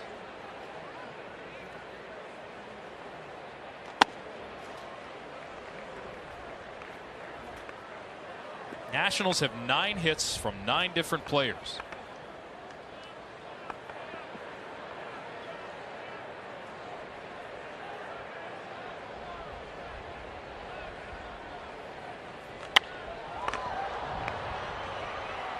Senzel, you go back to Sunday, it's a multi-homer game against the Marlins. Back-to-back innings, part of a 7-run comeback to clinch a series victory, what wound up being a series sweep over the Marlins last weekend. Yeah, they were talking about how they left Miami feeling really good, and then you go to Texas. Yeah. It's like getting a cold shower taking on the defending World Series champs.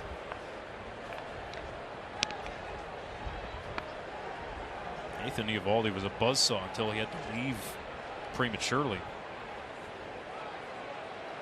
There goes Winker again for third. It's a hit and run, and it's executed brilliantly. Winker will score on this ball that reaches the wall from Senzel.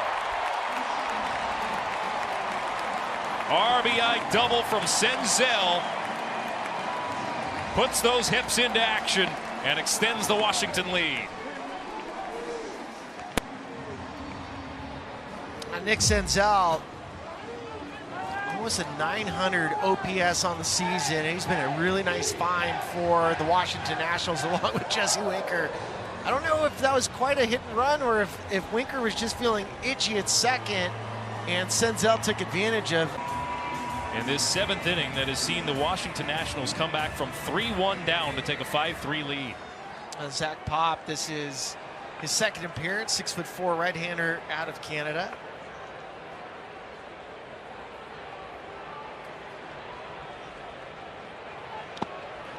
This is Joey Meneses, and that nearly gave Senzel an extra base. It's really strange. Again, like so many of the numbers for Toronto this year, 2 games below 500, they've earned every bit of it with a roster that shouldn't be in this spot. And last year, the bullpen for Toronto, especially second half of the season, was a top 3 bullpen. They were untouchable. All right.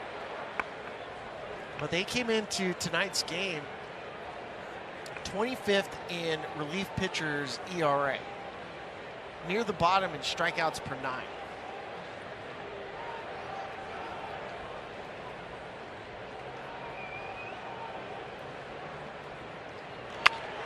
Off the hands, flare to right, that will drop foul. You know, another worrying number with that Toronto bullpen. They're giving up a lot of long balls. You saw that with the homer off Swanson. Toronto relievers have now allowed 21 home runs, 2nd most in baseball, behind only the Tampa Bay Rays.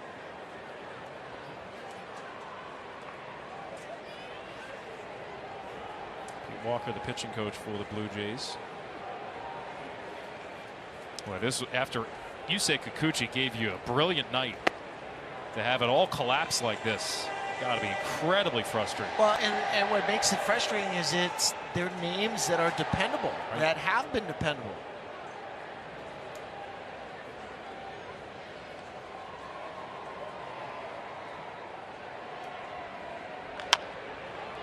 Ground ball, charging Clement. And he'll have time to throw on the run for the second out. Let's take a look at pitching decisions presented by Sage. Eric Swanson on the mound and facing off against Luis Garcia Jr. One pitch, 1 3-run shot.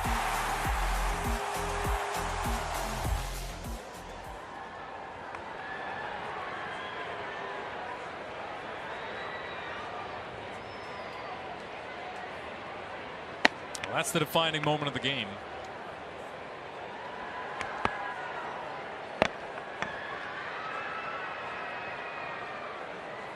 Nationals mustered 6 hits off of Kikuchi. Fanned 7 times. But 4 allowed by the Toronto pen here in the 7th.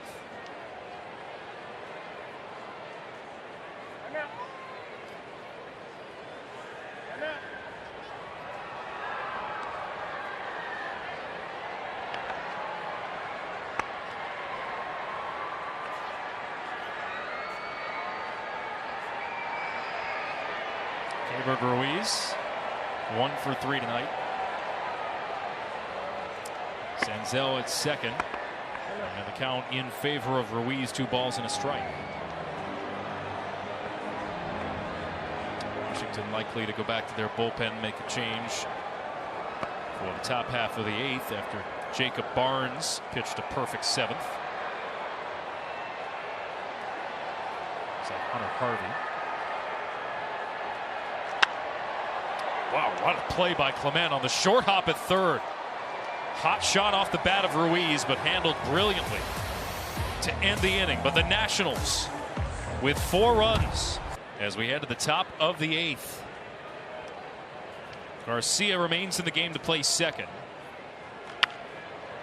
And the new pitcher for Washington is Hunter Harvey. He's been terrific. He comes from a family of closers. Brian Harvey is Pops, the old man. I remember Brian Harvey as a closer with the Angels and the Marlins, and he had just a crazy split finger or a fork, which is what Hunter Harvey features as well. And that split finger has a 35% whiff rate. He's only been scored upon 2 of his last 13 outings coming into the day. There's some guys that carry themselves as a reliever where you just know they're back-end reliever material.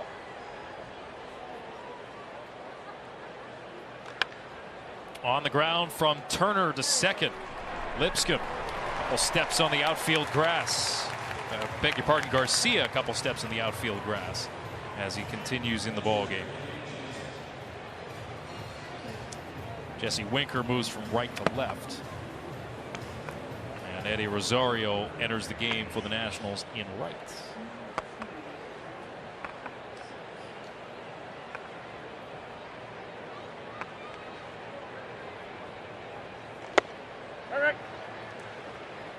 I'll bring up Danny Jansen.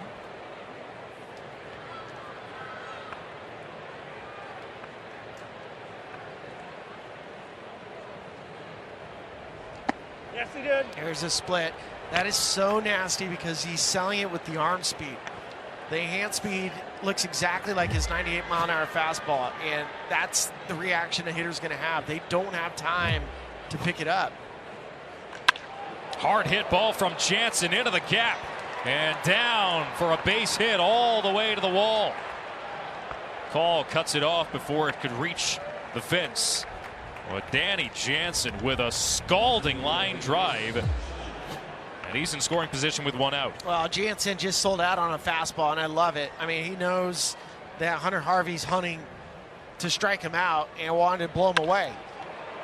Jansen, as a catcher, you kind of know these patterns that certain pitchers are going to go after you, and you can see he was like, man, I should have gone back to the split.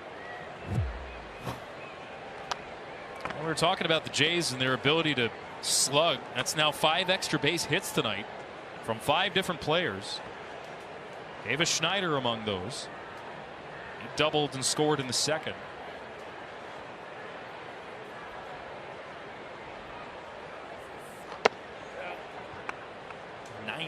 99 on the fastball from Harvey.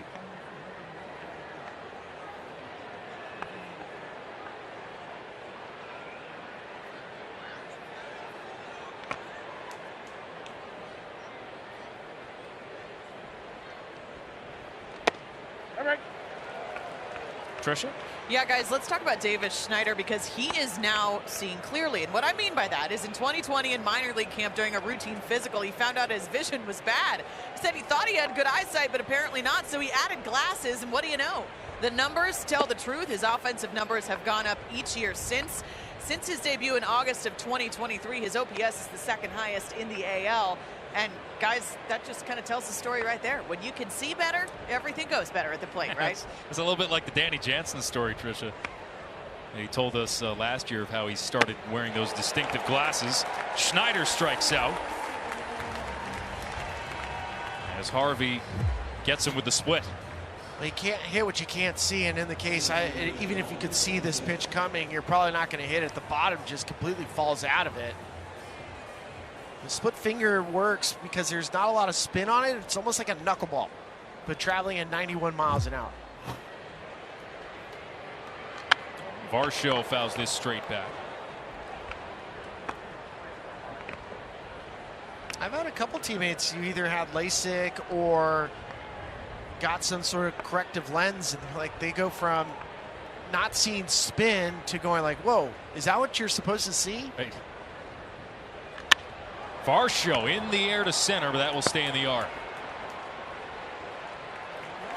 Call makes the catch. 5-3.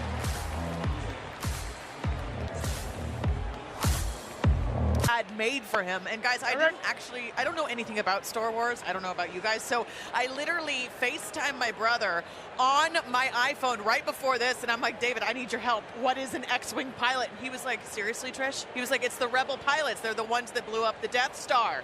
He was like, Luke was an X-Wing pilot. I was like, okay, my deepest apologies. I'm so sorry. But apparently it's common knowledge. So yeah, Kyle Finnegan, yeah, thanks, Billy. I knew you guys were going to give me grief about that too, and agree with my brother. But Finnegan, you know, he's dressed up as an X-Wing pilot in this bobblehead, and it's really, really cool. So come to the park tomorrow. Tricia, you're not the only one, because I walked into the truck and they were giving me all this Star Wars trivia. My eyes were glazing over. And I'm like, okay, you guys know way more than I do, and good for you. Hey, I love Star Wars, but I don't know those things. Right, so exactly. I feel very educated now. Listen, you just don't want to be a red leader. You do not want to be a red leader because it means you're just making a cameo on the movie. Genesis Cabrera in the game. My eyes are glazing over already. 13th appearance for Cabrera out of the bullpen. What's up? Facing Alex Call here. Eddie Rosario on deck. Well, if you're the Nationals, you're looking for an additional run. You know, 2 runs is you're feeling good. 3, you feel great. I mean, ideally, every team wants a 5-run lead heading into the 9th inning because you can avoid a grand slam to have it get tied on you, so you still have wiggle room. But 2-run leads, you want to make it a 3rd.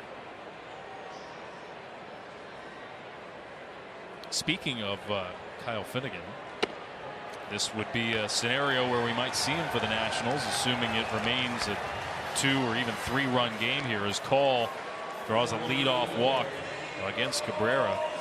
Boy, it's just surprising how Toronto's bullpen has fallen off compared to last year, really.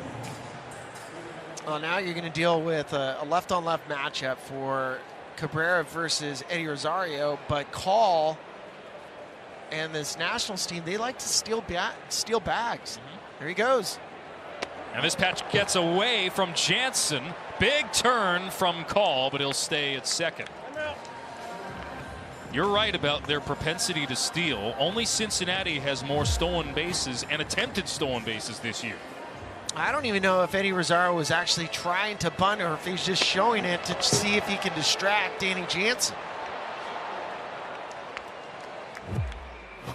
But Cabrera is definitely not a lefty where he's picking up his leg, reading the hitter. He's going.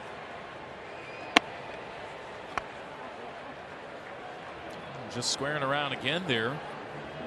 Drawing Ernie Clement in from third.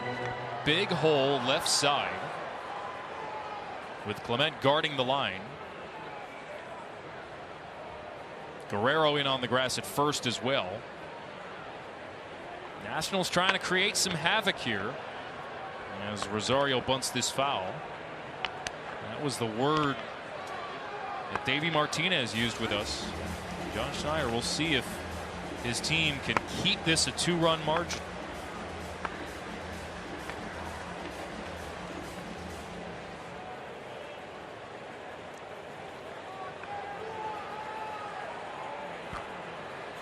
Nationals offense held quiet against the Rangers this week.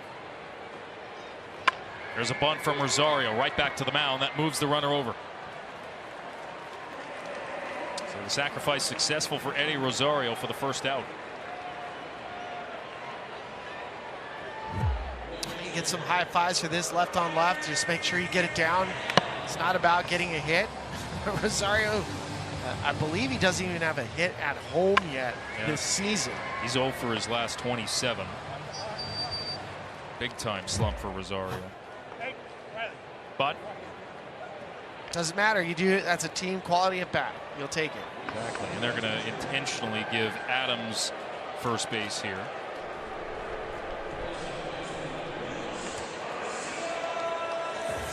I got to say, with the advent of the pitch clock and other things to speed up the game, I do miss the intentional pass where you have to actually throw 4 pitches. Oh. Occasionally you get one that just goes astray and weird things happen. I hear you on that one. I'll agree on that. I like to see players have to perform. So runners at the corners and an off-speed pitch. Luis Garcia is out in front of. And I want to say there was an intentional walk gone astray for the Giants many years ago that led the Nationals into a postseason game, if I remember correct. That's just how, like, to execute an intentional walk, you think it's not that big of a deal. I've saw Miguel Cabrera get a base hit and have an RBI. I like most of the rule changes. That's one I don't.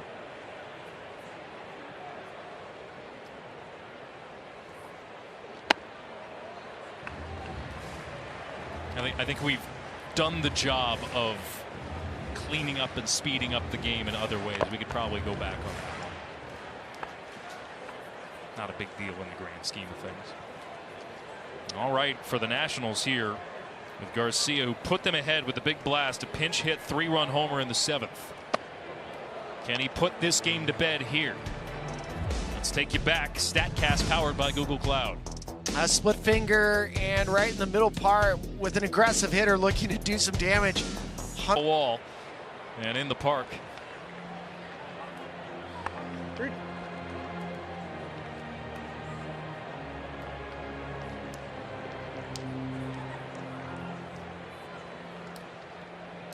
That Galaxy contains the bullpen card for the Nationals. Yep, that's the Millennium Falcon.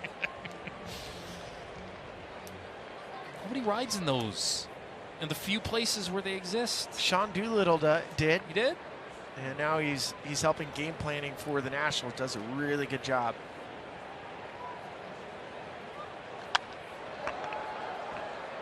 Nice at bat here by Garcia.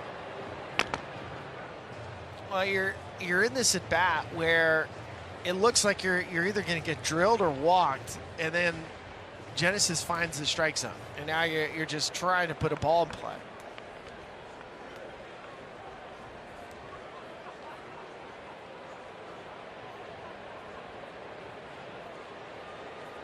Cabrera comes home, and it's ball 4. And the bases are loaded for Winker.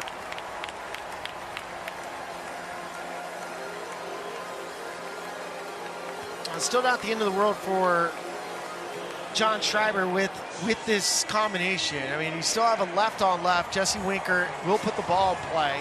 He just broke a long over 15 stretch. Happened to get a hit against a lefty, but you still have a double play, and you have forces all over the place.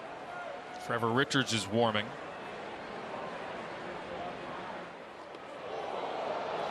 That was close to grazing him. Well, up until that explosion in the 7th, we talked about how this Nationals offense was shut down against the Rangers. They had 3 runs in the previous 35 innings. They scratched 1 across in the 3rd against Kikuchi, but took the lead against the Toronto Pen in the 7th. Looking to put this one to bed. Winker flies this one foul. Yeah, baseball is essentially a hit right here is essentially baseball's knockout punch.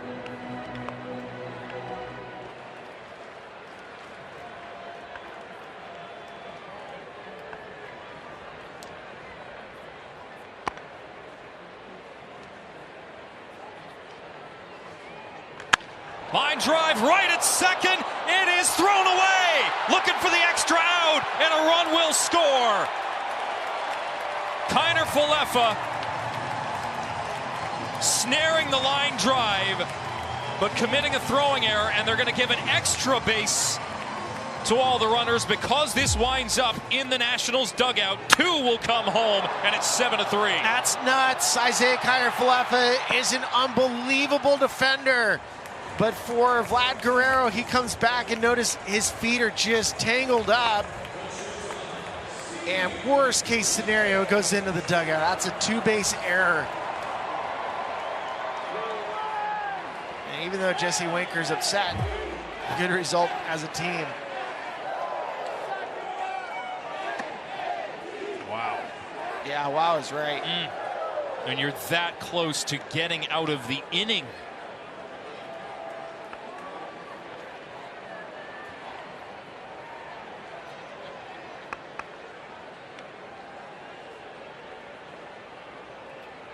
C.J. Abrams here. It's inside. It's inside. Well, it's not a hit, but that feels like the knockout blow. And 4 runs now. That's a nice calm. Well, Genesis Cabrera showed up, Rob Drake behind by throwing his arms out.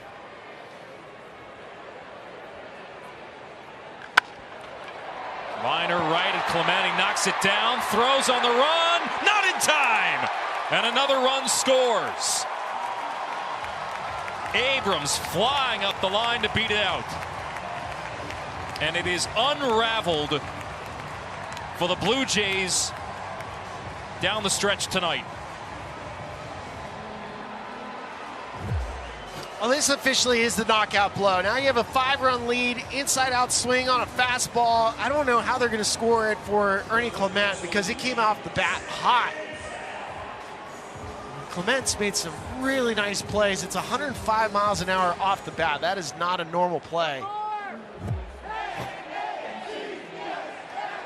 They're going to call it an error. They're going to give him an error. That's a tough error. And that's a tough hit taken away from Abrams. And he's flying down the line. He sniffs it. And whether you're trying to get a hit or not, that extra run is a big deal.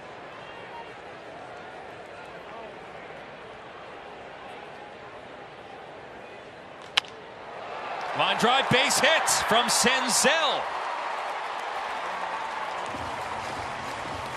And this Nationals offense has torched the Blue Jays bullpen. Second hit of the night for Senzel. Yeah, they really have. I mean, they left Texas, and their offense was really struggling, especially against the Rangers pitching staff. But tonight, as soon as they got Kikuchi out of the game, just based on how good Kikuchi was, it sometimes feels like when you get that guy out of the game, everyone else you face, you'll take your chances. Well, they feasted on pitching against the Miami Marlins last weekend. This is now the 4th time in the last 7 games the Nationals have put up 7+ runs in a game. Came into the day 20th in baseball in run scoring.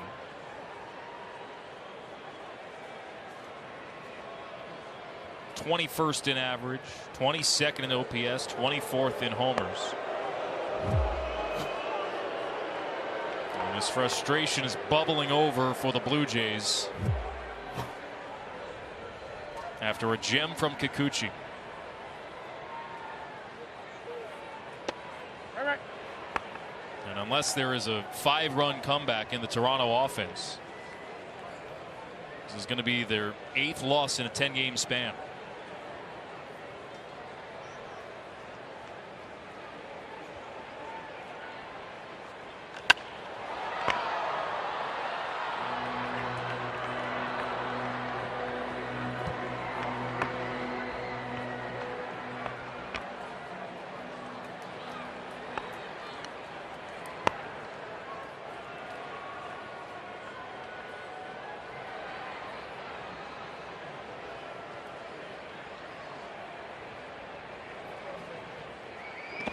In the dirt, blocked by Jansen. Just to give you an idea how hard it is to come from behind on any team. The Nationals this year, if they're leading after the 7th inning, they're 12-1. If they're leading after the 8th, they're 13-1. And when Toronto is trailed after 6, they are 1 for 14 in comeback attempts. Ground ball up the middle, base hit. Meneses drives in the 9th run of the night for Washington as Abrams flies around third to score.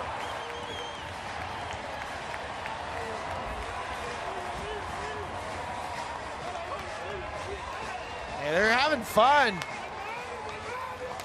Love to see it. Hate to see it if you're a Jays fan. Is this the return of Natitude in full force? Another pitching change for Toronto. New pitcher for Toronto is Trevor Richards. 6th different pitcher used tonight. You know, this Nationals team, we talk about the process of rebuilding this roster rather quickly, I might add.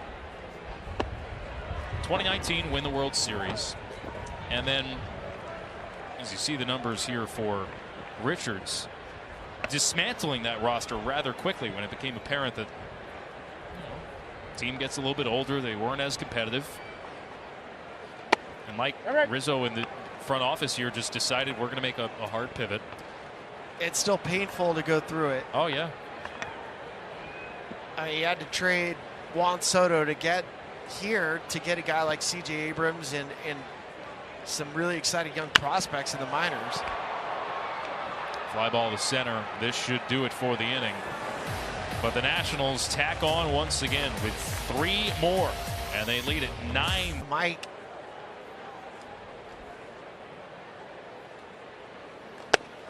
Last licks for Toronto against pitcher who's actually become the most effective reliever for the Nationals this year in Dylan Floro. He's only allowed a run in 1 of his 14 appearances. 10 2/3 straight scoreless innings out of the bullpen. He faces Kevin Biggio pinch hitting for Toronto.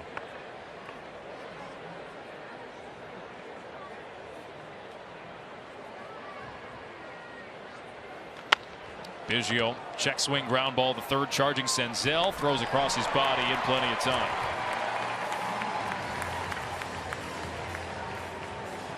Pinch hitter here Daniel Vogelbach will come up. It turned into a really disappointing night for Toronto, especially with the start you got from Yusei Kikuchi. It was 5 straight consecutive starts where he lasted 6 innings or more. A little check swing from Biggio. But they had a 2-run lead, and you hand the ball over to a bullpen that has been really struggling.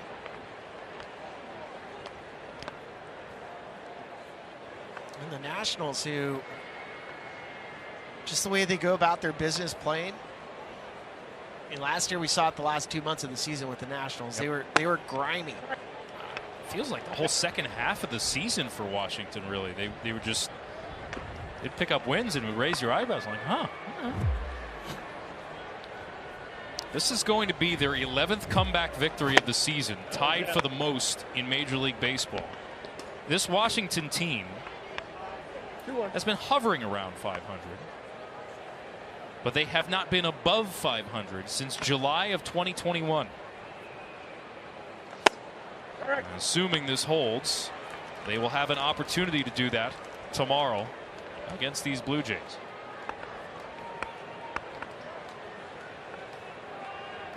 So it begs the question we asked at the beginning of the day of, is this the final stage of the rebuild into a team that can contend for a playoff spot again? They're getting awfully close, but it took a lot of pain to get here. They traded Max Scherzer, they traded Trey Turner, Juan Soto.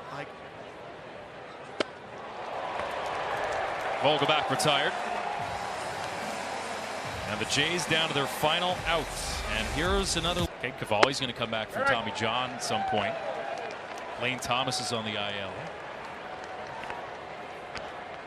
And we were talking about James Woods and Dylan Cruz in the minor leagues too, and these are consensus top players in the minor leagues. Springer not thrilled with that strike call. And Blue Jays down to their final strike.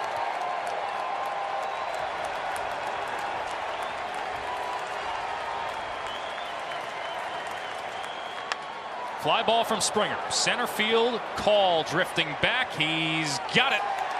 And the Nationals, with a come-from-behind victory, putting up 8 runs in the 7th and the 8th inning combined. They limit the Blue Jays to just 1 hit from the 5th inning onward. It's a 9-3 final to put the Nats back at 500 on the season. The hard luck loser today, Yusei Kikuchi.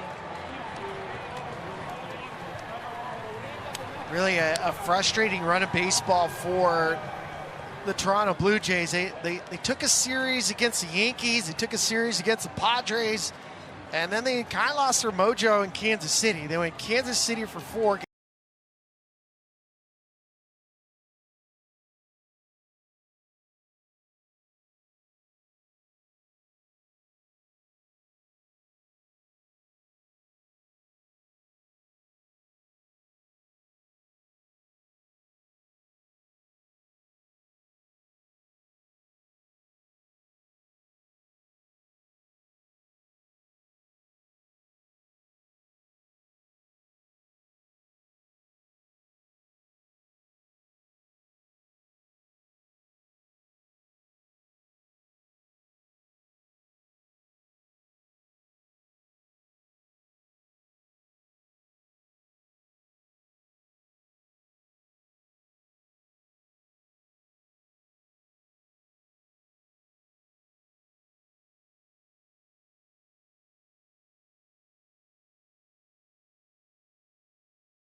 New pitcher for Toronto is Trevor Richards.